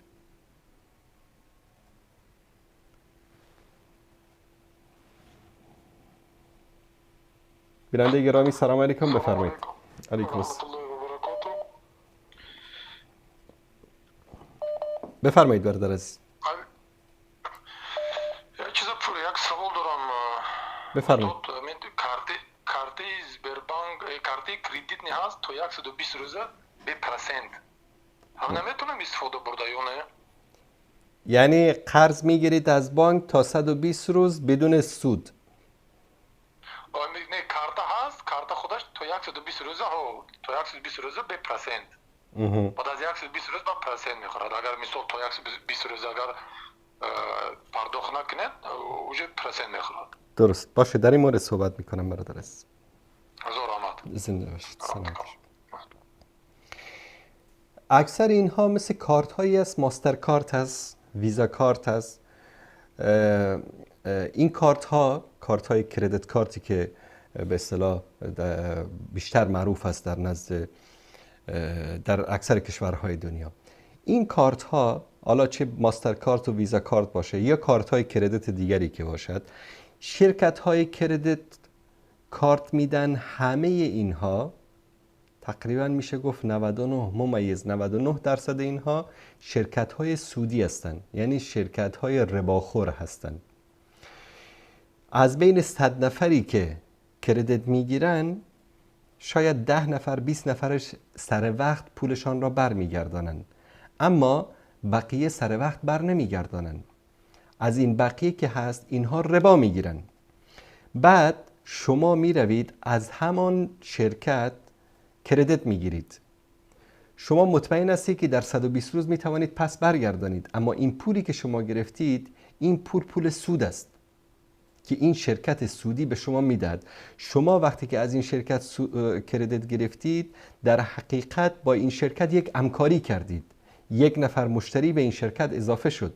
اگر 1 میلیون بود با اشتراک کردن شما شد 1,100,000 و الله متعال ما را از تعاون و همکاری در کارهایی که در او حرام هست، فساد هست و کارهای ناشایسته است منع کرده است.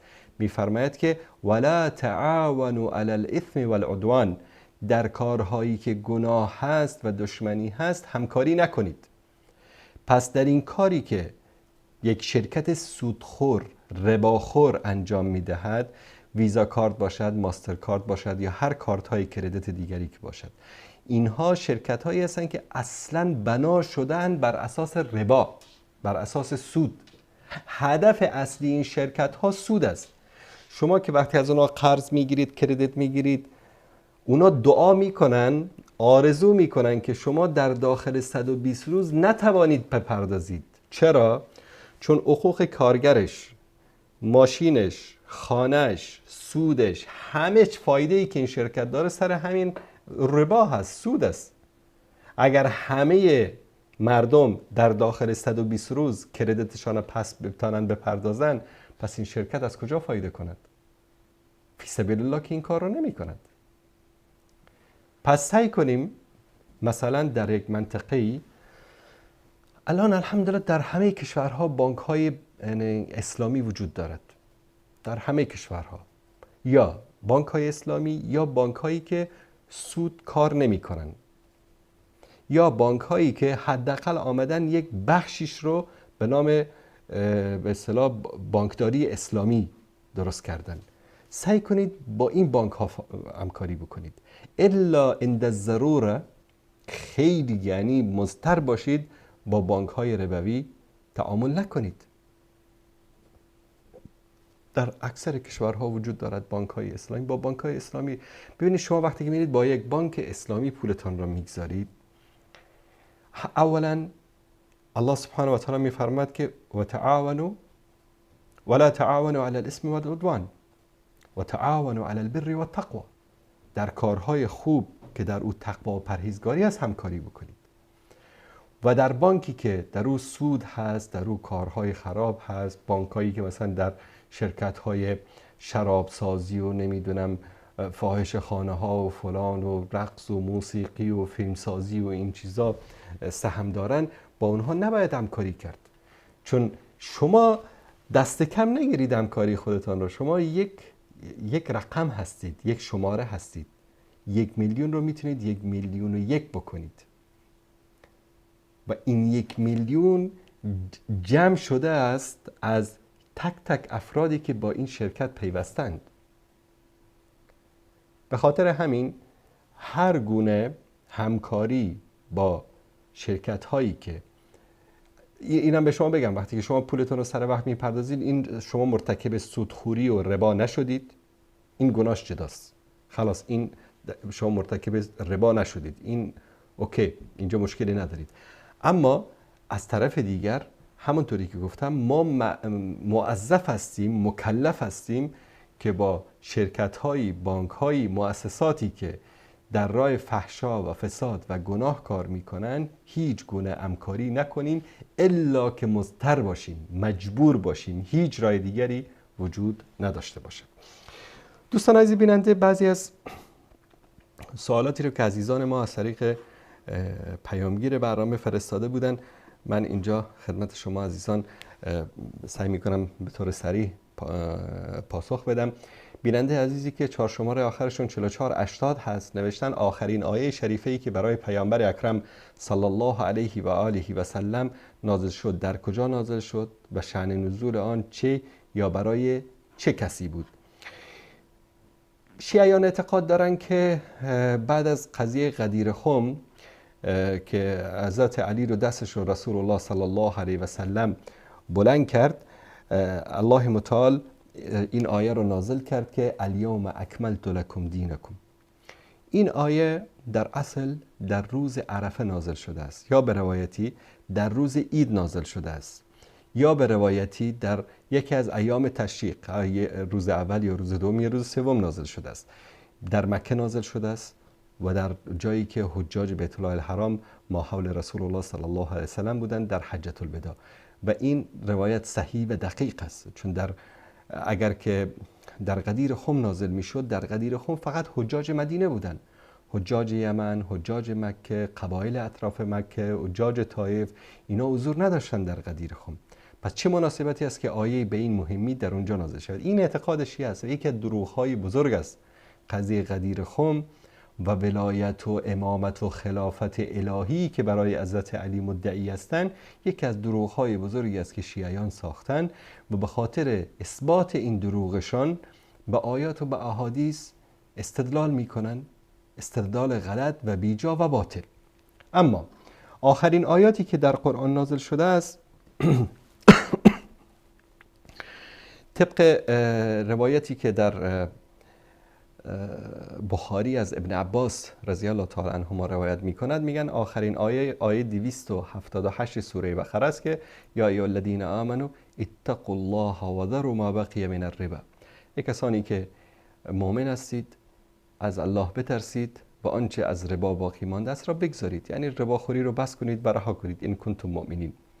این یک روایت است. روایت دیگر که در نسائی آمده است از ابن عباس و سعید ابن جبیر که آیه 281 سوره بقره میگن آخرین آیه است که از قرآن کریم نازل شده است که واتقوا یوما ترجعون فیه الی الله، بترسید از روزی که به سوی الله سبحانه و تعالی برمیگردید، ثم توفى كل نفس ما کسبت و هم لا یظلمون.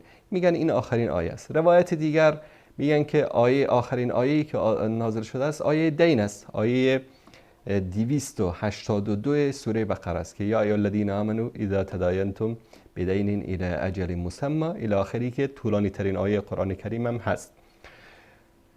قول چهارم میگن که آیه سوم سوره مائده است الیوم اکملت لکم دینکم و اتممت علیکم نعمتی و رضیت لکم الاسلام دینا. میگن این آخرین آیه است که نازل شده است که روایت حجة الوداع این قول رو به اصطلاح تایید میکند. اما رأی علما این است که میگن این 4 آیه، چون همه اینها سفارش های مهمی است که رسول الله صلی الله علیه و سلم در حجة الوداع کردن، همه اینها با هم نازل شده است و همه اینها آخرین آیاتی است که از قرآن کریم با هم نازل شده است و این اختلافی که در این روایات هست به این گونه تفسیر می شود.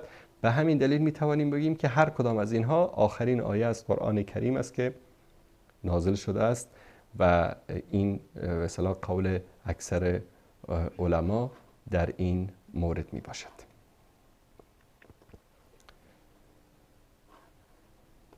سوال دیگری که بیننده عزیز پرسیدن، این سوال اول رو پاک کنم.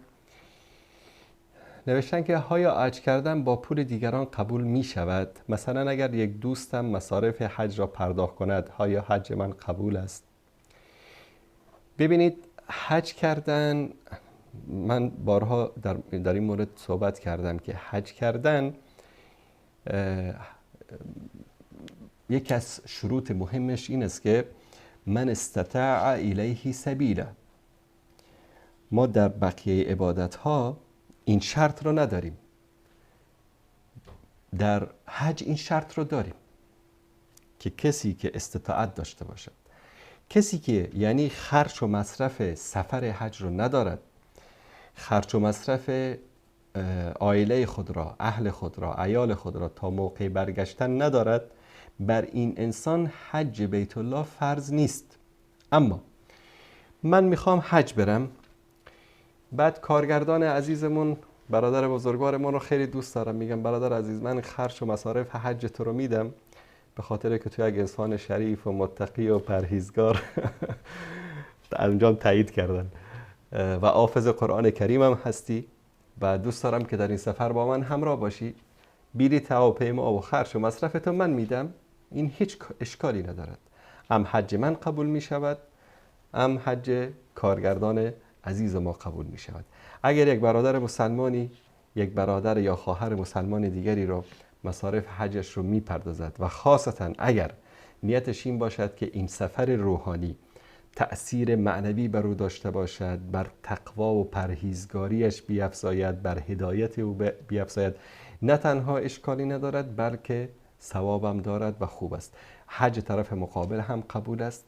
کسی که به پول دیگران حج می کند و این حج به عنوان یک هدیه برای او داده شده است، حجش قبول است، فرض از او ساقط می شود و اشکالی ندارد. اما از نگاه اجر و پاداش و ثواب، اجر و پاداش ثواب آن کسی که با پول خودش حج می کند بیشتر از کسی است که با پول دیگران حج می نماید. اینم در مورد سوال این برادر عزیز و بزرگوار من. سوال دیگری که پرسیدن، سوال کمی طولانی هست اما پاسخش طولانی خواهد بود. آیا نوشتن که آیا میشه کسی را که دوست داریم و به خاطر ازدواج با وی از الله متعال او را درخواست نماییم؟ بله، انسان اگر دوست دارد که مثلا با یک زنی که مواصفات خاصی داشته باشد، رسول الله صلی الله علیه و سلم می‌فرمایند که کسی که الله متعال به او اراده خیری داشته باشد به او یک زن صالح نصیب می‌کند. این از نعمت‌های الله متعال است. و در حدیث دیگری می‌فرمایند از جمله نعمت‌هایی که الله سبحانه و تعالی به بنده‌اش میدهد زن صالح است. انسان همیشه دعا بکند که پروردگارا زن صالح نصیب من بکن، زن متقی، زن پرهیزگار نصیب من بکن. حتی اگر که بعضی از صفات‌هایی که دوست دارد زیبایی باشد، علم باشد، عصب و نسب باشد، اشکالی ندارد انسان این دعا را بکند مادامی که در او تعدی نباشد. رسول الله صلی الله علیه و سلم می‌فرمایند که تنکح المرأة لأربع، زن به خاطر 4 چیز نکاح می شود. یعنی مردم عموما به خاطر 4 چیز زن رو نکاح می کنن یا زن می گیرن. لجمالها، به خاطر زیباییش. لمالها، به خاطر مالش، زن ثروتمند. لحسبها یا نسبها، به خاطر حسب و نسبش، والا از قوم فلانی، از پدرش فلانی است، مادرش فلانی است. ولدینها،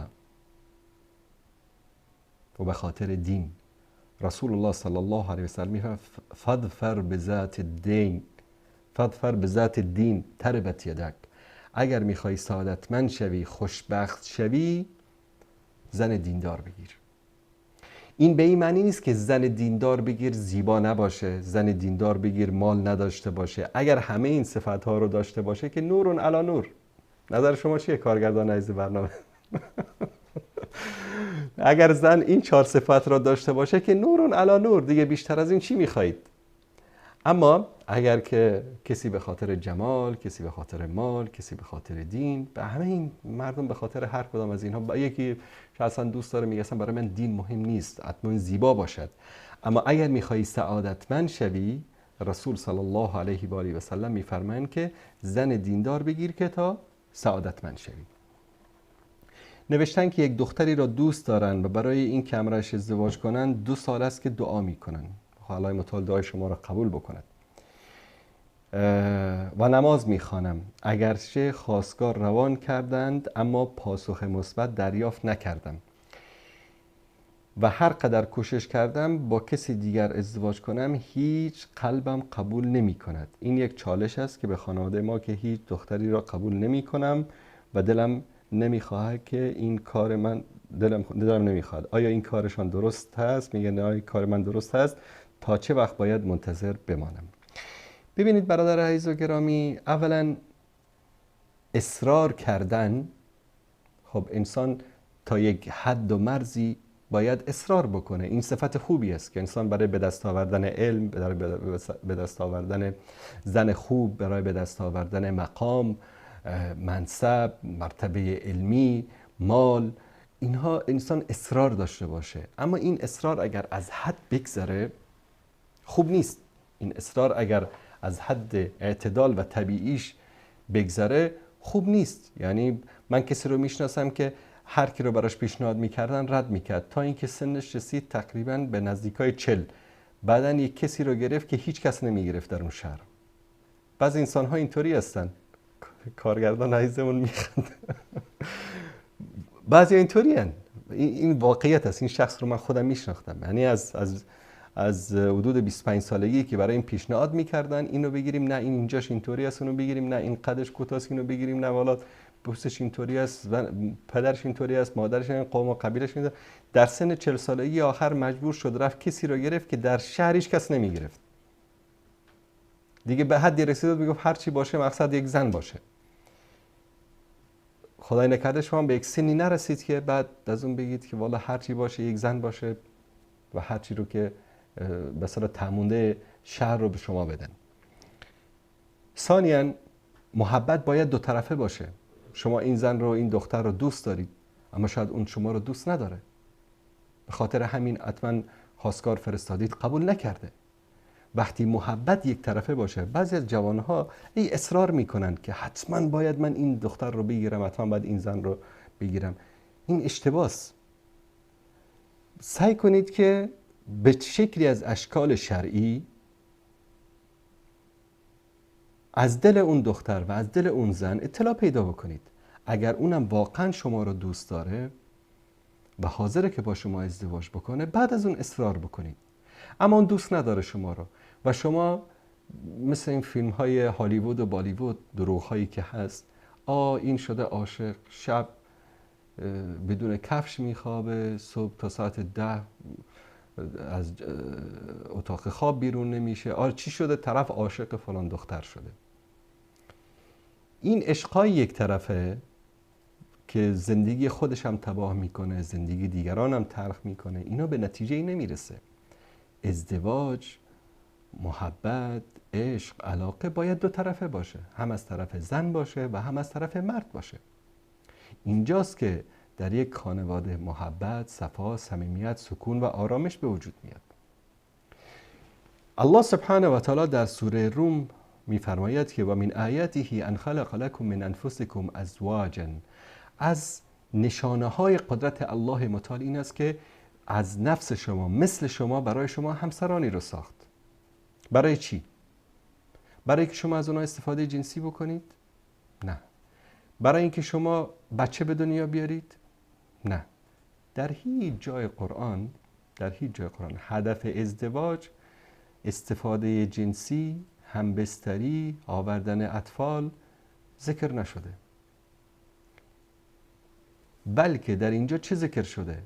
هدف از خلقت زن برای یک مرد یا مرد برای یک زن چی است؟ لتسکنوا الیها، تا شما در کنار آنها آرام بگیرید. هدف اصلی ازدواج آرام گرفتن یک مرد در کنار یک زن است و آرام گرفتن یک زن در کنار یک مرد، و این ممکن نیست الا با عشق، با محبت، با صفا، با صمیمیت. شما یک دختری رو عاشق هستید، به زور اون رو بگیرید ازدواج کنید بیارید خونه، فکر میکنید شما خوشبخت میشید؟ آیا این سکون ایجاد میشود در خانه؟ نمیشود. او شما رو دوست نداره و هیچ دختری رو پدر و مادرش، برادرش، قوم خویشش حق ندارن مجبورش بکنن که با مردی که دوست ندارد ازدواج بکند. این زندگی ها رو تباه می کند. در بعضی از حالات حتی تا سرحد خیانت به شوهر یا خیانت شوهر به همسر می رسد. مجبور نکنید فرزندانتون رو، دخترانتون رو، خواهرانتون رو، کسانی که شما ولی امرشون هستید. و جعل بینکم موده و رحمه. الله سبحانه و تعالی وقتی که یک زن و مردی که در کنار هم دیگه آرامش گرفتند، سکون و آرامش به اونا دست داشت، در بین اینها مودت ایجاد می شود، یعنی عشق ایجاد می شود، محبت ایجاد می شود. و وقتی که سکون بود، عشق بود، محبت بود، الله سبحانه و تعالی در این خانه رحمتش را نازل می کند. از نشانه های قدرت الله متعال این است که برای شما همسرانی آفرید که شما در کنار آنها آرام بگیرید. امروز بعضیا همسرشو میزنه. این انسان نیست، این حیوان است. این چگونه در خانه ای که تو دست بلند میکنی و همسرت رو میزنی، در این خانه سکون و آرامش وجود داشته باشد، عشق و محبت و رحمت وجود داشته باشد. این سه چیز اگر در یک خانه وجود ندارد، این زندگی نیست، یا حداقل زندگی اسلامی نیست. سکون، آرامش، لتسکنوا الیها. مودت یعنی عشق، محبت اگر وجود نداشته باشد. رحمت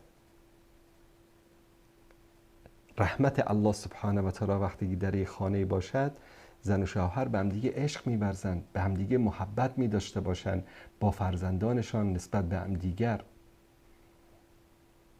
زندگی تنها نیست که شما با دختر ازدواج کردی، از او استفاده جنسی کردی. امروز متاسفانه در بین برادران تاجیک خیلی زیاد شده. دختری رو در تاجیکستان میگیرن برای خدمت پدر و مادر، کنیز. $1,000-2,000 میرن اونجا، با $1,000-2,000 ازدواج میکنن. دختر بیچاره رو پیش پدر و مادرش میمونه و هم صبح تا شام 1-2 روز 3 روز پیشو باشه، فقط مثل یک ماشین جوجه کشی. او را باردار میکنه، بعد از اون برمیگرده روسیه که برگشت، دختر بیچاره در اونجا فقط خدمت پدر و مادر صبح تا شام مثل یک کنیز خدمت پدر و مادر این بچه رو میکنه. این بچه جون هم در روسیه چیکار میکنه؟ میره یک زن تاتار میگیره، یا یک زن روسی میگیره، یا یک زن ازبک میگیره، یا از یک کشور دیگه به خلاصه میره یک زن دیگه میگیره، با او زن عیشش میکنه، چکرش میزنه، کیفش میکنه، و دختر بیچاره تاجیک اونجا در قریه درده اونجا نشسته خدمت پدر و مادر اینو میکنه. این ازدواج نیستیم. آیا در این ازدواج سکون هست؟ نیست. محبت هست؟ نیست. عشق هست؟ نیست. رحمت هست؟ نیست. آیا اون زنی که تو رفتی 1 شب 2 شب 1 ماه با او همبستر شدی و او رو در تاجیکستان رها کردی و امروز آمدی در روسیه، آیا او شوهر نمیخواهد؟ آیا او شهوت ندارد؟ آیا او دلش نمیخواد که در کنار او یک مرد باشد؟ و چه بسیار هستن فیلم ها کلیپ هایشون رو دیدید که متاسفانه بعضیا به فحشا و فساد کشیده شدن. طرف رفته بچه قوم خویش شد، نصف شب گرفته آورده در خانه، بعد او خسر بی غیرتش هم یا خسر بچهش هم مثلا فیلم گرفته پخش کرده در اینترنت. گناه اصلی گناه اون پسری است که اون مردی است که آمده با این دختر ازدواج کرده و رو رها کرده رفته روسیه. مرد شو بگیر همراه خودت ببر، وقتی ازدواج کردی ببر همراه خودت، زندگیشو تباه نکن. روز سیدنا عمر رضی الله تعالی عنه از کوچه مدینه میگذشت، صدایی رو شنید، صدای یک زنی رو که از داخل خانه میگه که به صورت شعر میخوانه، میگه اگر ترس خدا نمی بود امشب یعنی پایه های نمیدونم این تخت میلرزید و فلان. کنایه از این که اگر ترس خدا نمی بود میرفتم زنا میکردم. حضرت عمر عصبانی شد، فردا اینو خواست که این خونه کی است. گفتن زنی هست اینجا به تنهایی زندگی میکنه. طلبش کرد در مسجد که چرا این حرفا رو میزنید دیشب؟ چیکار کنم یا امیرالمومنین؟ شوهرم 1 سال است که بعد از ازدواج رفته و بر نگشته. پرسیدن شوهرت کی است؟ گفت فلانی. گفت این شوهرش کجاست؟ گفت یا امیرالمومنین این با فلان لشکر رفته به جهاد در فلان جای. همون روز حضرت عمر فرمان صادر کرد که رفت پیش حفصه رضی الله تعالی عنها فکر کنم، پرسید که یک زن چند ماه میتواند دوری شوهرش را تحمل بکند. ایشون فرمودن که مثلا 4 ماه. فرمان صادر کرد که بعد از این هیچ مجاهدی حق ندارد که بیشتر از 4 ماه در جبهات جنگ در غزوات بماند. 4 ماهش که تموم شد برگرده به خانه، مدتی در خانه و زندگیش باشه، بعد از دوباره اگر خواست برود. برادر عزیز، اون زنی که شما همراهی و ازدواج کردین در تاجیکستان رهایش کردین شهوت دارد. چطور رها میکنی او رو در تاجیکستان و بلند میشی میای در روسیه 1 سال نه، 2 سال نه، 3 سال نه، 4 سال، 5 سال حال او رو هم نمیپرسی؟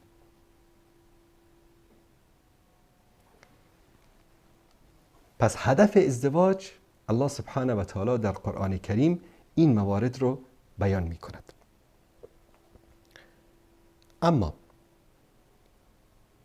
من گفتن که خلاصه این رو خواستگاری کردم و تا هنوز موفق نشدم و دیگه نمیخوام که با کسی دیگر ازدواج بکنم. این غلط است. این غلط است که انسان یک جای خواستگاری کرد، طرف قبول نکرد یا مشکلی پیش آمد، خلاص الا بالله اگر این شد نشد من دیگه زن نمیگیرم. این مخالف سنت است. و یکی از مسائل خیلی مهمی که ما مسلمانان متاسفانه در امور زندگیمان از اون بیخبریم و به اون عمل نمی کنیم استخاره است. استخاره ای که اصحاب رسول الله صلی الله علیه و آله و سلم می‌فرمایند که رسول الله صلی الله علیه و سلم همانطوری که نماز و روزه و زکات و حج و وضو رو به ما یاد میدادن، استخاره رو هم به ما یاد میدادن. در هر کارتان استخاره بکنید. یک دعای کوتاه خیلی سهل و آسان است. همین الان بعد از پایان برنامه میخواید که برید تا سوپرمارکت مثلا شهرتون برای خرید، استخاره کنید. اگر در این راه یک تصادف خطرناک، یک مشکل امنیتی قرار است برای شما پیش بیفتد، الله متعال جلوی این را میگیرد. استخاره کردن این که شما با الله متعال در مورد این کاری که میخواید انجام بدید مشوره میکنید. و استخاره به این معنی نیست که استخاره کردی، 2 رکعت نماز خواندی، دعای استخاره رو خواندی، حتما باید خواب ببینی، نمیدونم نخ سفید و نخ سیاه و نخ سبز و نخ سرخ. نه این چیزا نیست. یا حتما در خواب کسی به شما بگه که این کار رو بکن، این کار رو نکن، بعد این استخاره شما جواب داده. نه، هدف از استخاره چی است؟ به طور مثال من بعد از این برنامه قصد دارم که بروم برای خرید مثلا لباس به یک فروشگاهی، استخاره میکنم. استخاره که کردم، دعای استخاره که تمام شد، ماشینم رو سوار میشم، حرکت میکنم. در راه میبینم که پلیس وایستاده میگه که ورود به این منطقه ممنوع است، یک مشکلی پیش اومده، لطفاً برگردید. میگم الحمدلله یا رب، تو دعای من رو قبول کردی و مانع از رفتن من به این فروشگاه شدی. حتما قرار بود در اونجا مشکلی برای من پیش بیاید، تو مانع شدی. یا قرار است که مثلا سفر برم به مسکو، مثلا بلیط گرفتم، همه چیز گرفتم، امشب ساعت 10 شب پروازم هست، میرم فرودگاه، یهو میبینم که در تابلو نوشته پرواز شماره مثلا پی 721 که قرار بود به مسکو بره کنسل شده. چون من استخاره کردم به عنوان یک مؤمن چی میگم الحمدلله. حتما شاید این هواپیما سقوط میکرد، شاید در فرودگاه مسکو برای من اتفاقی میافتاد، شاید در مسکو من تصادف میکردم، عضوی از اعضای بدنم از دست میدادم، شاید. اما الله متعال این سفر رو از جلوی روی من برداشت و این سفر کنسل شد. به خاطر چی؟ چون که الله متعال خیر من رو میخواهد. استخاره این نیست که شما دعای استخاره کردی خلاص مثل ولی الله بشی گوشه خانه که حتما تار سبز و سفید و سرخ و سیاه میبینی. نه، اینطوری نیست. اصلا دعای استخاره شما اگر که کلماتش رو بخوانید که رسول الله صلی الله علیه و آله و سلم میفرمایند که حدیث هم از جابر ابن عبدالله انصاری رضی الله تعالی عنهما روایت کرده که میفرماید که اگر یکی از شما، رسول الله صلی الله علیه و سلم فرمودن که خواستید کاری رو بکنید، فلیرکع رکعتین، 2 رکعت نماز بخونه. نمازم بخونه میشه، نمازم نخونه میشه. ثم لیقول، بعد از اون بگید اللهم انی استخیرک بعلمک، ای الله من با تو مشوره میکنم به علم تو، و استقدرک بقدرتک، و از قدرت و توانایی تو میخواهم، و اسألک من فضلک العظیم، و از فضل و عظمت بزرگ تو میخواهم. فانک تقدر ولا اقدر، تو میتوانی و من نمیتوانم. و تعلم ولا اعلم، تو میدانی و من نمیدانم. و انت علام الغیوب، و تو صاحب علم غیب هستی، یعنی تو میدانی که قراره چه اتفاقی برای من بیفته. اللهم این كنت تعلم ان هذا الامر خیر لی فی دینی و معاشی و عاقبت امری. یا الله اگر این مثلا اونجا ذکر بکنه، یا الله اگر تو میدانی که این سفری که من میخوام بروم، این خریدی که من میخوام بکنم، این کاری که میخوام انجام بدم در خیر من هست، در دینم و در دنیایم و در عاقبتم، یعنی در آیندم به خیر من هست، این رو فقدره لی و یسره لی، این رو برای من مقدر بکن و برای من آسان بگردان. ثم بارک لی فی، بعد از اون برای من در این کار برکت ایجاد بکن. و این کنت تعلم ان هذا الامر شر لی فی دینی و معاشی و عاقبت امری. یا در روایت میگه و عاجل امری او آجله فاصرف عنی و صرفنی عنه واقدر لی الخیر حیث کان. ای الله، ای پروردگار من، اگر میدانی که این کار در شر من است، خیر من نیست، شر من است، در دینم، در دنیام، در عاقبتم، در آیندم شر است برای من را از این کار دور بکن و آن کار را از من دور بکن. یعنی بین ما چه کن؟ جدایی بینداز. و آنچه که خیر من هست آن را برای من آسان بگردان. فالسلام. این دعا رو بخوانه، بعد از اون توکل، فاذا عزمت فتوکل علی الله، بعد از اون توکل به الله متعال بکنه و کار خودش انجام بده. در عروسی، در ازدواج باور بکنید که انسان اگر مثلا یک جای اقدام به ازدواج میکنه، 1 ماه طول میکشه، هر روز باید استخاره بکنه، چون این یک مسئله حیاتی است در زندگی انسان.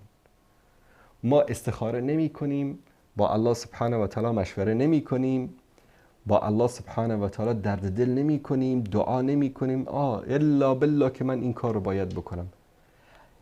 ببین وقتی که این دعا رو خواندی، 2 رکعت نماز خواندی، این دعا رو خواندی، اقدام کردی، شد، نشد جای دیگه اقدام بکن. تو از کجا میدانی که خیر تو در جای دیگر نهفته است؟ شاید این زن به خیر تو نباشد، شر باشد برای تو. این رو الله متعال میدن. به خاطر همین در امر ازدواج و در همه امور زندگیمان حتما باید استخاره بکنیم. این رو هیچ وقت فراموش نکنید. من یک دوستی داشتم، باور کنید سبحان الله، انسانی بود الله متعال حفظش بکنه، میگفتم مثلا برادر بریم فلان جا مثلا نهار بخوریم، میگو فکر استخاره بکنم، بسم الله الرحمن الرحیم، میگو بلند شو بریم. من در مدتی که با ایشان بودم، حدود تقریبا مثلا حدود 3-4 سال در مدینه منوره با هم بودیم، در دانشگاه اسلامی از فاکولته شریعت فارغ شدن، ندیدم روزی که ایشان عملی رو انجام داده باشه بدون استخاره. سبحان الله. انسان مؤمن و مسلمان باید این گونه باشد. اینم از سوال برادر عزیز و بزرگوارمون که امیدوارم جوابشون رو گرفته باشن. حکم بیننده نشان، حکم برداشتن ابرو چیست؟ بعضی از علما میگن اشکالی ندارد، بعضی میگن اشکال داره. اگر کسی ابروهایش خیلی پر باشد و کمی بخواد آنها رو مرتب کند بازم گناه دارد. در این مورد توضیح بدهید. ببینید در مورد ابرو، اولا وقتی که یک امری از طرف الله سبحانه و تعالی منع شده باشد، حلال شده باشد یا حرام شده باشد، در اینجا اجازه شوهر، اجازه پدر، اجازه مادر، اجازه فلان و علان اصلا معنایی ندارد. حلال خدا رو هیچ کس نمیتواند حرام بکند و حرام خدا رو هیچ کس نمیتواند حلال بکند. رسول الله صلی الله علیه و آله و سلم در حدیث صحیح و صریح میفرمایند که لعن الله الواشمات والمستوشمات، کسانی که خالکوبی میکنند و کسانی که برای اونها خالکوبی میشود، والنامسات والمتنمسات، کسانی که ابرویشان چیده میشود و کسانی که ابروهای مردم رو میچینند، هر دو طرف، والمتفلجات للحسن المغیرات خلق الله. ببینید این حدیث صریح و آشکار هست در این که رسول الله صلی الله علیه وسلم کسی که موی خودش را میچیند و کسی که موی ابروی دیگران را میچیند لعن کردن. لعن رسول الله صلی الله علیه وسلم یعنی عذاب جهنم. این رو هیچ عالمی، شوهری، پدری، مادری نمیتواند حلال بکند، نمیتواند اجازه بدهد. اینجا امر صریح رسول الله صلی الله علیه و آله و سلم است. حدیث دیگری هم که ابو داود روایت می کند، حدیث اول در صحیحین بود، یعنی هم در بخاری و هم در مسلم. حدیث دیگری که در ابو داود است که ابن عباس رضی الله تعالی عنهما روایت می کند که رسول الله صلی الله علیه و سلم فرمودند لعنت الواصله والمستوصله والنامسه والمتنمسه والواشمه والمستوشمه. کسی که موهی رو پیوند میداد، یعنی موهی رو میگیرن، بعضیا دیدی در آرایشگاه زنها میرن مو پیوند میکنن در داخل موهایشان، اینها مورد لعن الله سبحانه و تعالی قرار گرفتن. کسانی که موی ابروی خودشان را میچینن و کسانی که موی ابروی زنها را میچینن، اینها مورد لعن قرار گرفتن. و کسانی که در بدن خودشان خالکوبی میکنن و کسانی که بدن دیگران را خالکوبی میکنن، هر دوی اینها مورد لعن رسول الله صلی الله علیه و آله و سلم قرار گرفتن. بعضیا میگن که بعضی از اهل علم این رو اگر به اجازه شوهر باشد اجازه دادند. اولا این هیچ دلیل شرعی از قرآن و سنت ندارد که به اجازه شوهر باشد. شوهر چون حق ندارد در اینجا اجازه بدهد. شوهر شارع نیست که بیاد شریعتی ایجاد بکند. اما یک دختری هست ابروش به اندازه کلفت است که مثلا چهره او را، چشمش مثلا کوچیک است، دماغش متوسط است، لب چنهش و صورتش متوسط است، اما ابروش خیلی کلفت است، یا چنان پرپشت است که اصلا چهرهش ترسناک شده. بله، در این صورت میتواند که کوتاه بکند، میتواند مرتبش بکند. این که ندرتاً شاید از میلیون یک نفر اینطوری اتفاق بیفتد. این از این. اما بعضی از علما که امروز فتوا میدن که اشکالی ندارد. متاسفانه ما در زمانی زندگی میکنیم که به قول عرب ها میگن که فتوا علی طلب یا فتوا حسب طلب. بعضی هستن، حتی به خود من بارها شده زنگ زدن، نه من نه مفتی هستم نه عالم دین، آنچه هم که خدمت شما عزیزان جواب این سوالات رو میدم فتاوای علماست و سوالاتی که دلایل قطعی از قرآن و سنت باشه. بعضی از دوستان مثلا سوالاتی میفرستن ما براشون جواب بدیم که نه، این سوالاتون رو برید مثلا از دارالافتاء بپرسید، از فلان عالم بپرسید. اینا از جزء مسائل ثابت شده در دین است که ما بهش پاسخ میدیم. استاد والله فلان اتفاق افتاده، یک راه چاره‌ای در دین وجود ندارد. اینا حسب دلشان، حسب طبعشان میخوان از شما فتوا بگیرن. خاصتا بعد که بعضی از علمایی که حالا به شکلی از اشکال یا به شکل مادی مثلا مرتبط باشن با گروهی جماعتی، حالا یک گروهی هستن مثلا از مسلمان‌های عصری در اروپا، در آمریکا زندگی میکنن، با یک عالمی ارتباط دارن، حالا با او کمک کردن، کرایه خانه‌شو دادن، خرج و مصرفش دادن، که متاسفانه بعضی از علمای ما چون کار ندارن، تجارت ندارن، محتاج هستن. بعد زنگ میزنن بله جناب حضرت مولانا حالا مشکلی هست و مثلا اینجا میدونید که بله این خانم اگر که یک کمی از این ابرو حالا اشکال ندارد، مشی الحال. دین مسخره نیست. اینا مفتیایی هستن که به دل مردم فتوا میدن. بعضی از فتاوا رو انسان اینو واقعا تعجب میکنه، فقط به خاطر زیاد شدن تعداد لایک ها در سوشال میدیا فتوا میدن و این کار خیلی خطرناک است. انسان نباید بر حسب طلب، بر حسب درخواست مردم یا بر حسب طبع دل مردم فتوا بدهد. چون امروز مثلا خواهرانی فلان مولانایی رو کمک میکنن، بعد جناب مولانا فتوا میداد که بله شما اگر ابروتون رو بچینید حالا مشکل ندارد، یا یک قولی هست در گوشه سمت چپ فلان کتاب زرد در فلان مذهب نوشته شده. بابا حرف صریح از رسول الله صلی الله علیه و سلم است. به قول ابن عباس سنگ میبارد سر شما که قول الله رو رها میکنید، قول رسول الله رو رها میکنید، به پشت فتوای فلان عالم میگردید که به شما فتوا بدن یک حرامی رو برای شما حلال بکنن. و متاسفانه از این ملاهای 2024 ما زیاد داریم که بر حسب مد روز به مردم فتوا میدن و حلال و حرام میکنن. این در جواب این خواهر یا برادر عزیزی که این سوال را کرده بودن.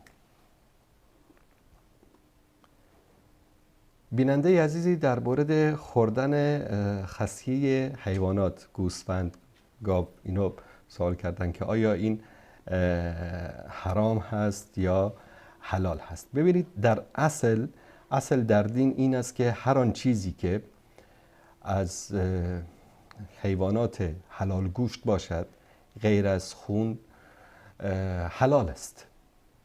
از حیوانات حلال گوشت مانند گاو، گوسفند، گوساله، بز، مثلا انواع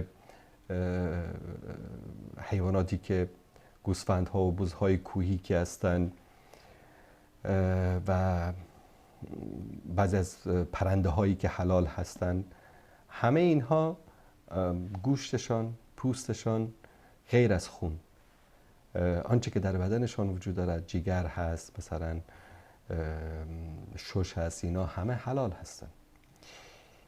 اما بعضی از قسمت هایی مانند خصیه های حیوانات هست که این رو مثلا ابن قدامه رحمت الله علیه میگه که این عضوی است که دل انسان نمیکشه، یعنی کراهت طبع وجود داره. به خاطر همون میگن کسی که خوشش نمیاد، دوست نداره، نخوره. اما اینکه حرام هست، نه حرام نیست. علامه زیلعی رحمت الله علیه در کتابش میگه که مکروه هست از گوسفند و بقیه حیوانات حلال گوشت خصیه هاش و غده هاش و مثانه و مراره، اینها جزء مواردی است که مکروه است. این نظر علامه زیلعی است رحمت الله علیه. و در ادامه میگه که اینا از جمله جاهایی هستن که نفس انسان کراهت داره که اینها رو بخوره. بعضیا کراهت دارن نمیخورن، اما بعضیا دوست دارند و میخورن. این برمیگرده به طبع اونها. اما اینکه حرام باشه، نه، هیچ دلیل شرعی بر حرام بودنش وجود نداره.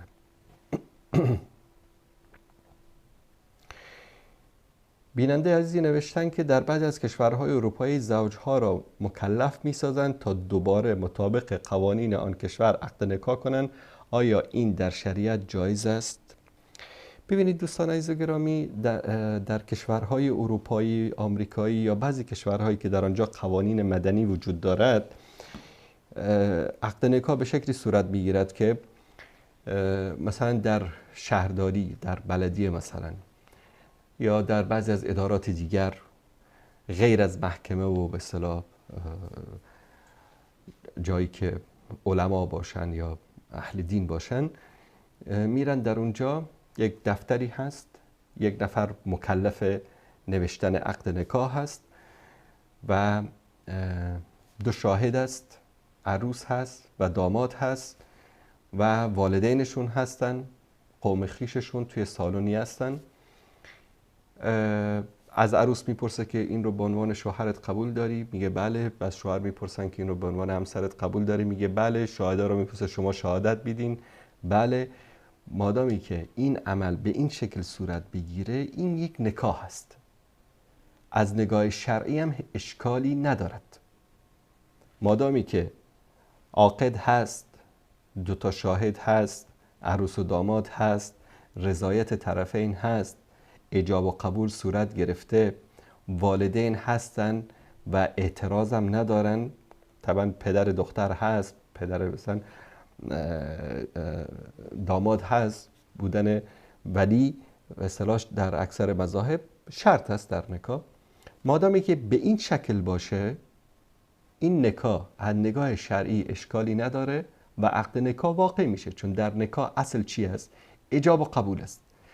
اگر این کسی که این عقد رو بسته، این مثلا خطبه نخوانه، بسم الله نگه، آیات قرآن نخوانه، هیچ اشکالی نداره.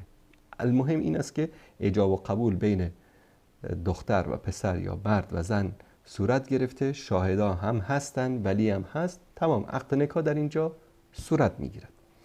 بهتر این است که قبل از این عقد نکاح رسمی که دولت به خاطر مثلا سیتیزنشپ، به خاطر اوراق، به خاطر پاسپورت، به خاطر کارشناسایی این عقد نکاح رو به رسمیت میشناسه، قبل از این امام مسجدی رو دعوت میکنن، تو خونه میاد، 4-5 نفر اهل بیت، نکاح به اصطلاح مسلمانی، به قول ما مردم نکاح مسلمانی خونده میشه، یک 2 آیه از قرآن خونده میشه. اصلا ببینید این خطبه‌ای که در نکاح میخوانند و این آیات قرآنی رو که میخوانند، اینها جز نکاح نیست. اینا برای تبرک و برای دعا کردن و برای یعنی یک نوع نصیحت کردن به عروس و داماد هست. این خطبه چیزی به اسم خطبه نکاح ما نداریم. اصلا در دین، در شریعت چیزی به اسم خطبه نکاح نیست که رسول الله صلی الله علیه و سلم فرمودن حتما باید این خطبه نکاح رو شما بخوانید، بعد از اون نکاح بسته کنید، قبل از اون نمیشود. نه اصلا همچین چیزی نیست. این را اون عالم دین به عنوان نصیحت، همه اینا نصیحت است. اکثر مردم معنیشو نمیفهمن. ای کاش علمایی که نکاح میبندن همین آیات اول سوره نساء رو که میخوانن در خطبه نکاح، کاش که اینو ترجمه بکنن. این در اصل این صحبت هایی که عالم دین در نکاح بستن میکنه، این نصیحت به عروس و داماد است. او بعد مثلا در یک از کشورهای عربی خیلی جالب بود، در محکمه من در نکاح یکی از دوستان به عنوان شاهد حاضر بودم. قاضی بعد از اینکه طرفین رو به اصطلاح ایجاب و قبول صورت گرفت و اینا، شاهدا هم شهادت دادن، شروع کرد به نصیحت کردن که حقوق زن چی است، حقوق مرد چی است، حقوق شوهر چی است، زنت رو نزن، فلان نکن، حقوق همبستری چی است، واجبات غسل رو بیان کرد. خیلی خوش آمد. حدود نیم ساعت صحبت کرد این قاضی، 25 دقیقه نیم ساعت صحبت کرد، یعنی کل واجبات یک زن و شوهر رو بیان کرد و این خیلی خوب است. ای کاش علمای ما که نکاح میبندن در اون مجلس این چیزها رو بیان بکنن. این خطبه خواندن و این چیزا به عربی خواندن اینا شرط نیست. بخوانی یا نخوانی در عقد نکاح هیچ اشکالی صورت نمیگیرد. اما اگر در همین عقد نکاحی که حالا در گفتیم که درست هست، ولو این که در شهرداری باشد، در یک اداره دیگری باشد، اما به جای مثلا 2 تا شاهد مرد 2 تا شاهد زن آوردن، در اون صورت این نکاح درست نیست. اگر که ولی امر نبود، نکاح درست نیست. اگر قبولی زن یا قبولی مرد بیان نشد، همینطور یک چیز نوشتن و امضا کردن و دادن، قبول نیست، اینا باید دوباره نکاح بکنن، دوباره به شکل شرعی نکاح. یک نکاحی که به خاطر اوراق رسمی و پاسپورت و سیتیزنشیپ و فلان، این رو انسان مجبور است بکنه. میرید تا یک مدرکی به شما بدن که شما زن و شوهرید. اما همونطوری گفتیم یک نکاح مسلمانی اشکالی نداره که چه قبل از نکاح رسمی چه بعد از نکاح رسمی صورت بگیره، به خاطر اینکه خدای نکرده در دل این عروس داماد چیزی نمانه و نکاحشون نکاح شرعی باشه.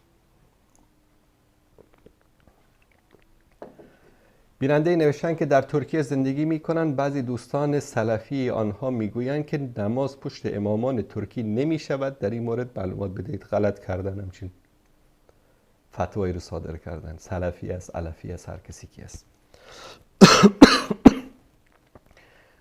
پشت امامانی که از اهل سنت باشن، در هر کشور، مالکی باشه، شافعی باشه، حنبلی باشه، حنفی باشه، سلفی باشه، نماز می شود، مادامی که نماز را با همون فرائض و واجباتش به شکل شرعی و درست انجام بدهد، امام عاقل باشد، امام تلاوت قرآنش صحیح باشد، ارکان نماز را به درستی ادا بکند، هیچ مشکلی ندارد. نماز خواندن جایز است. و اینکه ما بریم تحقیق بکنیم در مورد تک تک این امامان که این امام چطوری است و از کجا هست و فلان است و این است و حنفی است، ترکی است، افغانی است، پاکستانی است، این حماقت است. این معنایی ندارد. ما مأمور به این نیستیم. اما یک امامی است که شرک می‌ورزه، امام مسجد هست اما شرک می‌ورزه، صریحاً از غیر الله استمداد میکنه، مجالس مثلا استغاثه غیر الله رو برپا میکنه، از قبرها، از مردگان طلب حاجت و استمداد و استغاثه میکنه.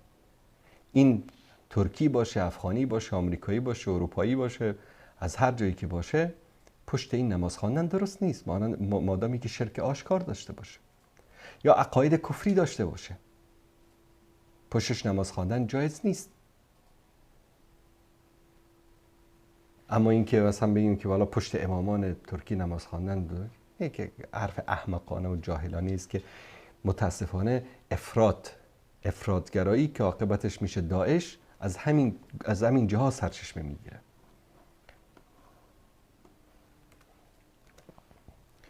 بیننده در مورد مالیاتی که دولت از اتباع خودش رو میگیرد گفتن که معلومات بدید. ببینید برادران عزیز، مالیات دو نوع است.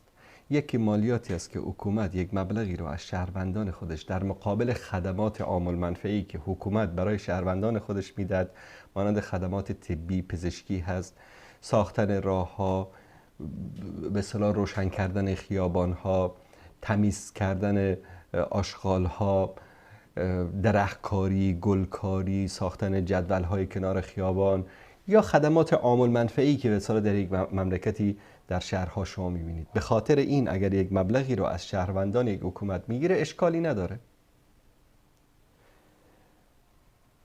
اما اگر یک مالیاتی رو حکومت میگیره به خاطر ضرورت‌های شهروندان نیست، یک چیزی اضافه‌ای هست، به خاطری که مثلا خزانه دولت پر بشه، به خاطری که مثلا خرد و برد حکومتدارها و اینا بشه، این جایز نیست. اما آنچه که یک حد متوسطی که به خاطر خدمات عام المنفعه شهروندان در یک کشوری میپردازن، این مشکلی نداره. اما در یک حکومت اسلامی بدیل بسیار خوبی در دین ما برای این وجود دارد. زکات 2.5% بعد از 1 سال از اموالش کسایی که دارن میدن به دولت و دولت این رو در بیت المال قرار میده و بیت المال این رو برای عام المنفعه که به اصطلاح همون مخارج زکات هست، کسایی که مستمند هستن، فقرا هستن، برای نیازهای اینها از اون خرج میکنه. اما چون این نظام زکات در اکثر کشورها، میتونیم بگیم در اکثر کشورها متاسفانه نیست، به جای اون نظام چی است؟ تکس یا همون ویرگی، یا که مبالغی رو که حکومت ها میگیرن اما پرداخت این آیا اشکال دارد؟ مادامی که در حد متوسط و به خاطر خدمات عام المنفعه در یک مملکتی هست اشکال ندارد و اگر انسانی پرداخت بکند گناهکار نمیشه.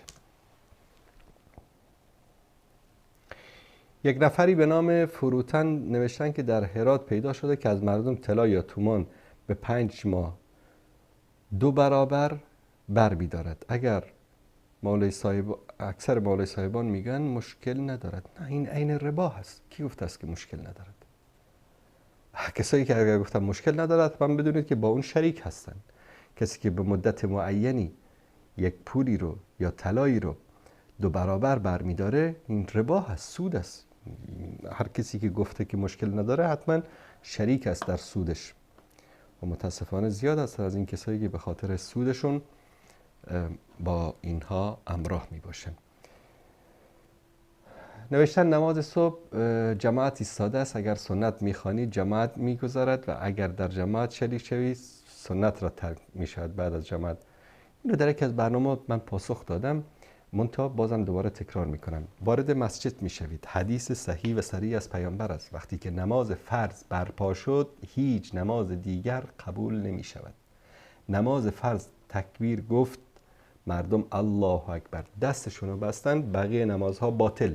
فقط باید برید در صف بیستید، نمازتان را به جماعت بخوانید. نماز صبح است، وارد مسجد شدی، جماعت ایستاده است، به جماعت میپیوندی، نماز جماعت را میخوانی. بعد از جماعت که امام سلام داد شما وقت داری که 2 رکعت سنتت رو بخونی. هنوز وقت ممنوعه وارد نشده است.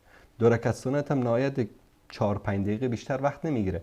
در 4-5 دقیقه نماز صبح قضا نمی شود. وقت ممنوعه بعد از این است که نماز صبح قضا شود. نماز صبح که قضا شد بعد از اون نماز خواندن درست نیست تا اینکه آفتاب طلوع بکند. آفتاب که یک نیزه طلوع کرد، نماز اشراق که وقتش شد، بعد از اون شما می توانید که نماز سنت رو بخوانید، اگر که نتوانستید بعد از فرض بخوانید و الا مستقیما بعد از فرض بخوانید. بر مذهب شافعی و مالکی و حنبلی اشکال ندارد.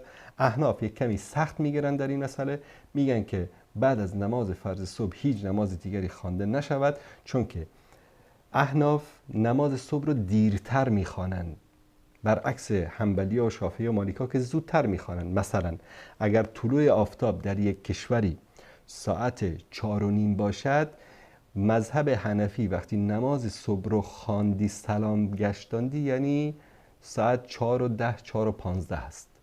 یعنی از مسجد اگر که بیرون شدی بعد از اذکار دیگه نماز قضا شده، آفتاب کم کم شفق زده است. یعنی به خاطر همین در مذهب حنفی به خاطر اینکه نماز صبح رو دیرتر میخوانند، به خاطر همین میگویند که بعد از فرض صبح نمی شود که نماز سنت را خواند. برعکس مساجد حنبلی اگر شما نماز خوانده باشید، مثلا در عربستان، در کویت، قطر، بحرین، امارات نماز خوانده باشید، در اونجا نماز صبح رو مثلا ساعت 4 میخوانند، یعنی نیم ساعت قبل از وقتی که احناف نماز صبح رو میخوانند. به خاطر همین در مذهب شافعی و حنبلی و مالکی و امامانی که در این مذاهب باشند و در اون مساجد شما نماز صبح رو خوانده باشید، وقت دارید که بعد از فرض حدود نیم ساعت دیگه وقت دارید که شما نمازتون رو بخوانید. این در مورد نماز صبح. و اگر در طبق مذهب حنفی میخوانید، بعد از اینکه آفتاب طلوع کرد به شکل قضایی میتوانید 2 رکعت سنت رو بخوانید، چون رسول الله صلی الله علیه و سلم خیلی تاکید کردن به سنت صبح و هیچ وقت ترکش نکردن.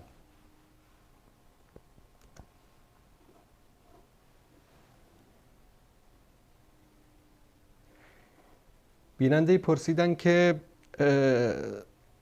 شخصی مریض است، به تداوی نیاز دارد، اما نزد دکتر نمی رود و نزد ملا می رود که قرآن را برایش تلاوت کند یا تعویزی شستی، یعنی چیزایی که کاغذ می نویسن که می شورن می خورن، برایش بدهد. اگر همین تعویضات قرآن باشد چه حکم دارد؟ اولا کسی اگر بیمار هست، بیمار جسمی است و نیاز این است که پیش دکتر برود و پیش ملا می رود تا برایش قرآن بخواند و تعویض بنویسد، این انسان داره خودکشی میکنه، احمق هستیم. تو مریض هستی باید پیش دکتر بری. رسول الله صلی الله علیه و سلم میفرمایند لکل داء دوا، برای هر بیماری دارویی است. داروی دل دردی تو پیش ملا رفتن نیست، داروی سردردی تو پیش ملا رفتن نیست، داروی مثلا فشار خون تو، قند بالای تو، یا مرض قلب تو، یا مرض کلیه و گرده تو پیش ملا نیست که تو بری پیش ملا. مثلا شاهد بدم که یک مسجدی طرف مالاریا گرفته بود، آورده بودن پیش چیز، میگفتم بابا اینو ببرید دکتر، این باید دارو بده. اما یک بچه ملایی بود گفت که گفت یا این طرف میشه یا اون طرف. واقعا یعنی یا این طرف میشه یا اون طرف، یعنی یا میمیره یا زنده میمونه. بابا بله که میمیره. طرف مالاریا گرفته. مالاریا پشه‌ای هست که یک میکروب خاصی رو انتقال میده توسط نیش زدن به انسان و این بیماری با یک داروی علاج میشه. کسی که به خاطر مالاریا میره چلیاسین میکنه این احمق است، اولاغ است. این مسلمان احمق است. این از دین خبر نداره. باید بهش فهمانده شود که علاج مالاریا پیش دکتر است، در بیمارستان هست، در داروخانه است، نه اینکه تو بری پیش ملا برای تو چلیاسین بخونه. 1000 مرتبه چلیاسین بخونه تو خوب نمیشی، چون الله متعال یک نظامی آفریده. علاج مالاریا اون دارویی است که دکتر میده، نه چلیاسینی که ملا بخونه بالای تو. تعویذ، همه انواع تعویذ، چه با این طلسم ها باشد که این کفر است، چه با آیات قرآن باشد، در نزد اکثریت و جمهور علما جایز نیست.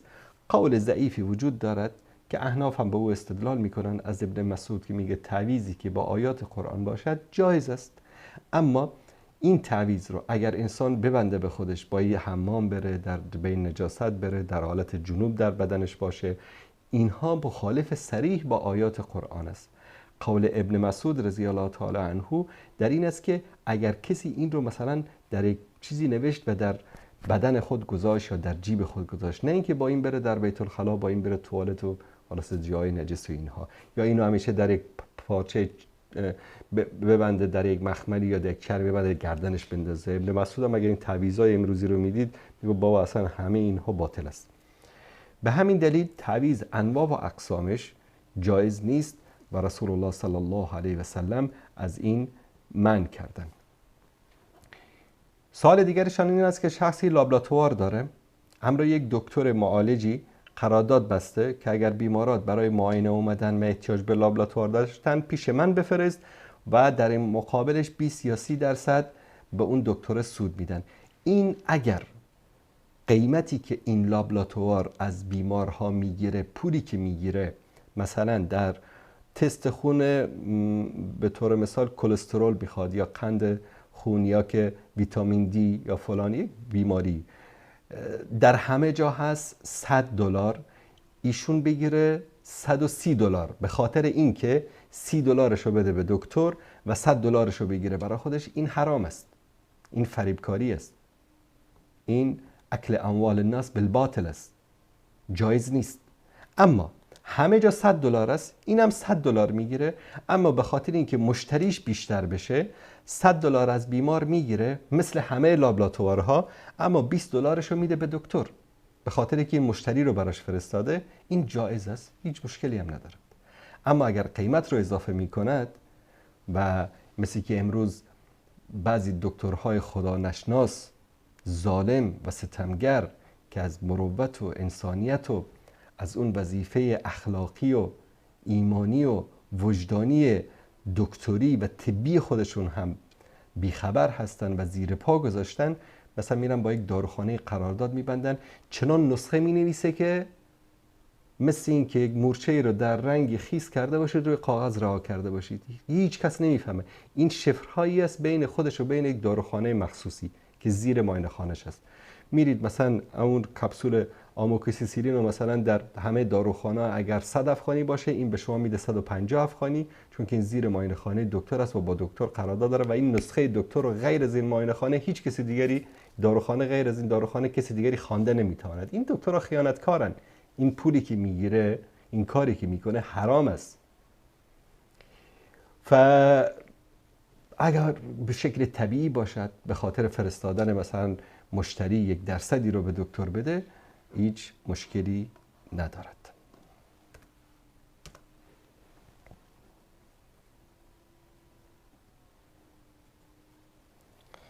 بیننده نوشتن که از تاجیکستان هستن، در اروپا زندگی میکنن، با یه خانم بیوه‌ای که شوهرش وفات کرده و از ایشون 4 سال بزرگتر است میخواد ازدواج کنه. فرمودن که اون زن رو میشناسن، فکر میکنن که مثل او همسر پیدا نخواهند کرد. در مدرسه زاهدان درس خونده، دین را میفهمد، اما او پدر و برادر ندارد، فقط 3 خواهر دارد. آیا میشود از طریق تلفن نکاح کنم و بعدا در تاجیکستان دوباره نکاح کنم؟ بله، از طریق تلفن، خاصا الان که دیگه مثلا شرکت های مختلفی وجود دارد، واتساپ و ایمو و فلان و غیره، می توانید که یک شخص اهل دینی باشد، 1-2 نفر شاهد باشد و اگر تصویری باشد چه بهتر، از طریق تلفن میشه نکاح بست، به شرط اینکه هم دیگر رو بشناسن، فریبکاری و به اصطلاح پنهانکاری نباشد. اما برای احتیاط بهتر این است که وقتی که برگشتید به تاجیکستان یک بار دیگه در حضوری نکاح صورت بگیره.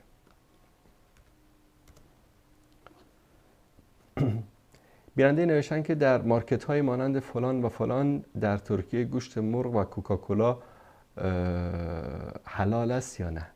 ببینید، مهمی نیست که فلان مارکت ها الان مارکت باشد. گوشت مرغی که طبق شریعت اسلامی حلال شده باشد، ذبح شده باشد، حلال است. کوکاکولا حرام نیست، خود کوکاکولا حرام نیست، ضررهایی که دارد به جای خودش، اما خود کوکاکولا یک مشروب حرام نیست، شراب نیست، مست کننده نیست. اما چون که شرکت کوکاکولا یک شرکت که با اسرائیل همکاری میکند و درصدی از فایده شرکت کوکاکولا برای کشتن مسلمانان در فلسطین به ارتش اسرائیل کمک می شود، به خاطر همین خوردن کوکاکولا، استفاده کردن از این، فروختنش جایز نیست، زیرا الله سبحانه و تعالی می‌فرماید که ولا تعاونوا علی الاثم والعدوان، در دشمنی و در گناه همکاری نکنید. وقتی شما میرید از این شرکت چیزی میخرید، در حقیقت شما در دشمنی و در گناه شریک شده اید. به خاطر همین و الا اصل کوکاکولا حرام نیست. و مرغ‌هایی که مادامی که بر روی اون نوشته است که طبق شریعت اسلامی حلال شده است و برای ما امکان تحقیق نیست، اگر تحقیق بکنیم و به این نتیجه برسیم که نه، طبق شریعت اسلامی حلال نمیشه، وانچه که روی اینا نوشته دروغ است، در اون صورت بعد استفاده نکنیم. ولو اینکه یک خبری، یک شبهه‌ای هم وجود داشته باشد، استفاده کردن جایز نیست.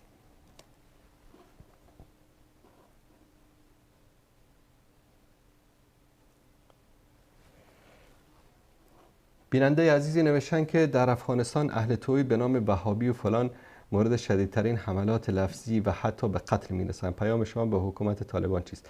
ببینید، درست است که در شروع یک سری قتل‌ها، ترورها از طرف انسان‌های خودسر، حالا مسئولین اطلاع داشتن یا نداشتن، صورت گرفت، اما الان نسبتاً کم شده و در مورد برخورد لفظی که صورت می‌گیرد، گناه از دو طرف هست، هم افراد هم تفرید. یعنی امروز اگر کسی بیاد بگه که والا به خاطر رفع الیدین یا به خاطر آمین به جهر یا به خاطر مثلا روش نماز خواندن در افغانستان مردم رو اذیت میکنن، واقعا این جای تاسف است، واقعا جای تاسف است، چون این نشان دهنده حماقت و جهالت است، نشان دهنده جهل در دین است. امروز غیر از افغانستان و هند و پاکستان و مثلا ترکیه، بقیه همه کشورهای دنیا آمین به جهر میگن، رفع الیدین میکنن. همه کشورهای اسلامی نسبت کسانی که امروز در دنیا در بین مسلمان ها رفع الیدین نمیکنن، آمین به جهر نمیگن، شاید 10% 15% باشه.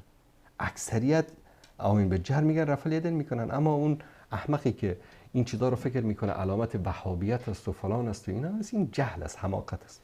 انسان اگر علم داشته باشد، از اسلام خبر باشد، از مذاهب فقهی خبر باشد، هیچ وقت این برخورد رو نمی کند. اما دشمنی با اهل توحید دشمنی با اهل اسلام است. اصلا اسلام توحید است. اسلام برای لا اله الا الله آمد. قولوا لا اله الا الله تفلحوا. رسالت رسول الله صلی الله علیه و سلم توحید بود. سید موحدین رسول الله صلی الله علیه و سلم است. کسی که با توحید و اهل توحید دشمنی بکنه، این مسلمان نیست، این منافق است، کافر است. و من هیچ نمیشه انسان باور بکنه که مثلا در بین طالبان یا غیر طالبان کسی ادعای مسلمانی بکنه و با توحید و اهل توحید مخالف باشه. این همچین چیزی اصلا امکان ندارد. درباره خرافاتی که در بلخ به نام حضرت علی درست شده است بیشتر صحبت کنید. ببینید در حقیقت در زمان سلطان حسین بایقرا کسی در خواب دید، مولانا عبدالرحمن جامی میگن، در خواب دید که در اینجا قبر حضرت علی است. بعد رفتن یک جایی رو کندن، دیدن که یک جای قبر مانندی است. بعد اینجا یک گنبد و بارگاهی ساختن، گفتن قبر حضرت علی. بابا جان، حضرت علی اینقدر بی صاحب نبود که در مسجد کوفه شهید بشه، بعد حدود 2500 کیلومتر را بیارنش در چیز دفن بکنن، در مزار دفن بکنن. این یک انسان‌های دجال، دین فروش، این رو یک دکانی درست کردن فقط به خاطر جمع کردن مال دنیا، و الا نه علی وجود دارد در اونجا و نه قبری وجود دارد. خدا می‌دونه قبر کدام حیوانی است، قبر کدام انسانی هست، قبر چی هست در اونجا، اصلا شاید هم قبری وجود نداشته باشه.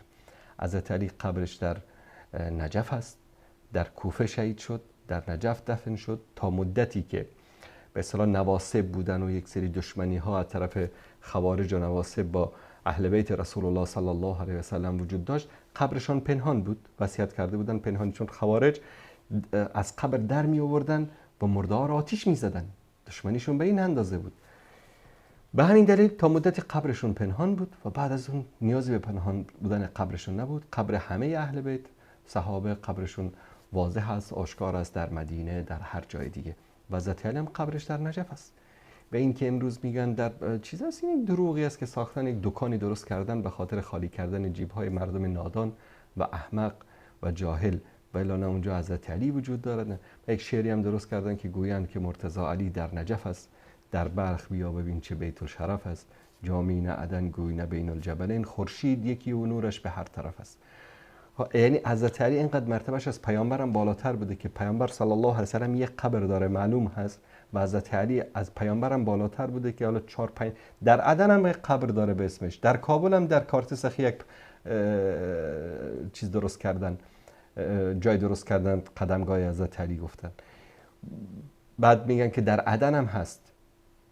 اینا فقط دکان‌هایی است که به نام دین درست کردن و مردم رو دارن به نام اون فریب میدن و هیچ اصل و اساسی در دین ندارد.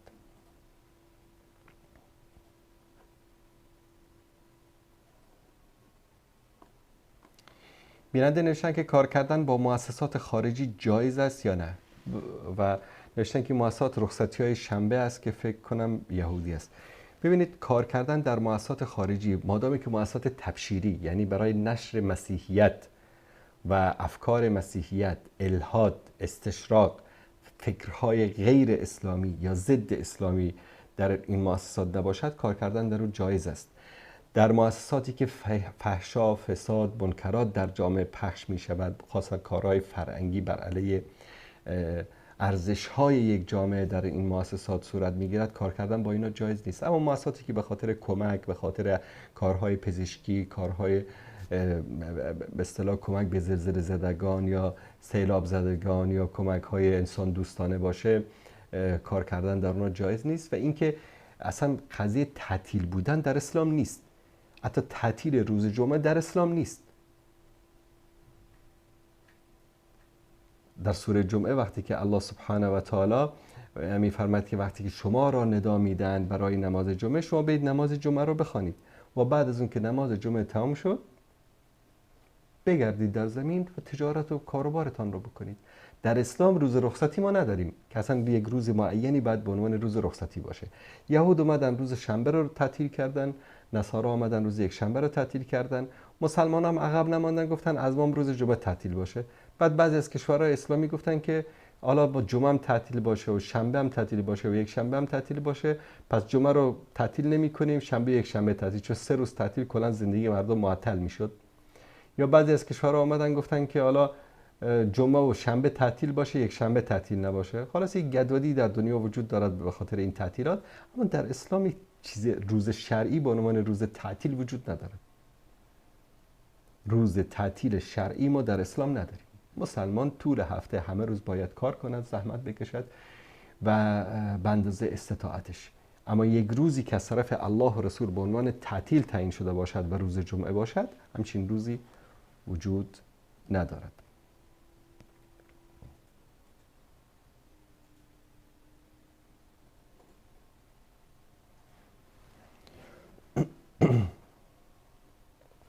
بیننده نوشتن که در روسیه هستن، پدرشون در تاجیکستان زنگ میزنه بهش میگه که اگر ریشت را نتراشی پسر من نیستی، و به همسرشون زنگ میزنه و میگه که ریشم را بتراشم.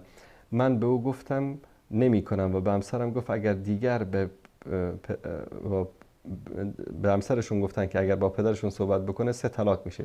حالا پشیمانم، چه کنم؟ 3 فرزند دارم. این وقت عصبانیت بود.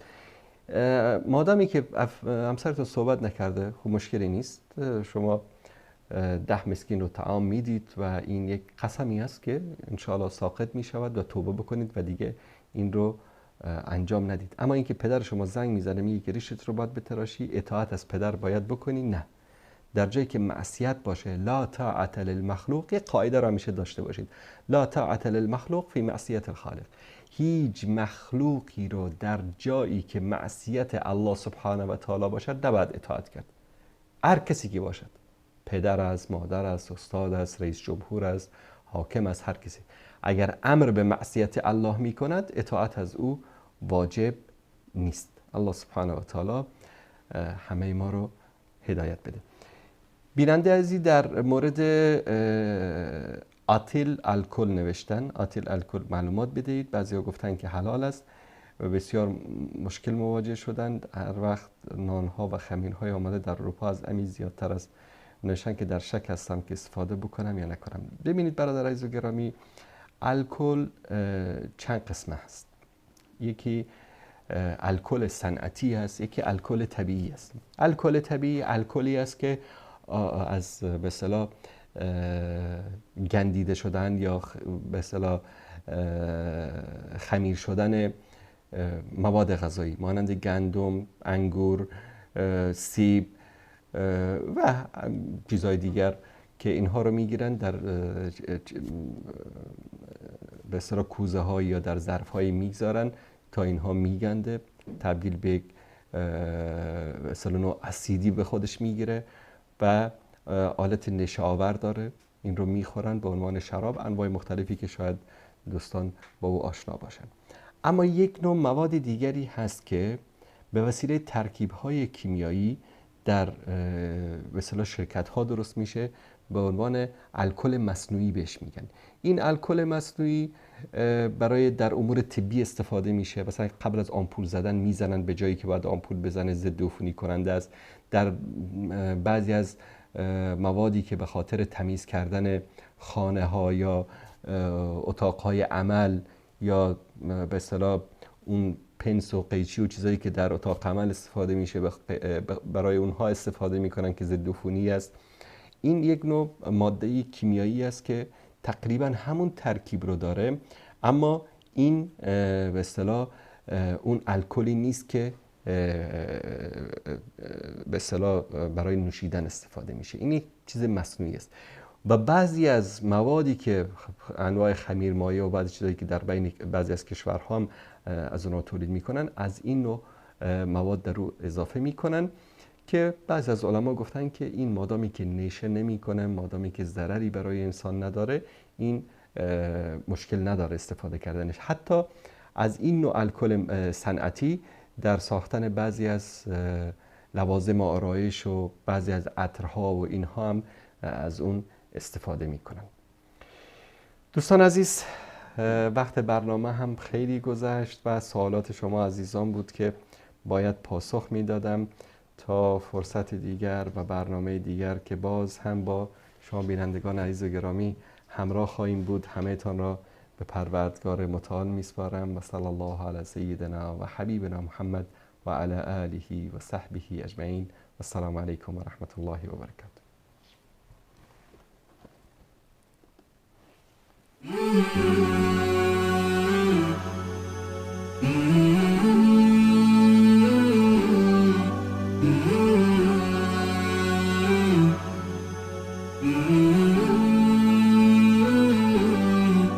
Ah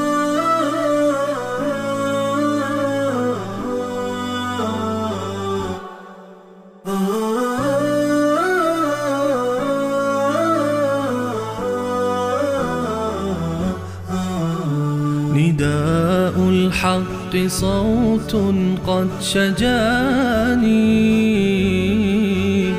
وبلغني الحقيقة والأمان.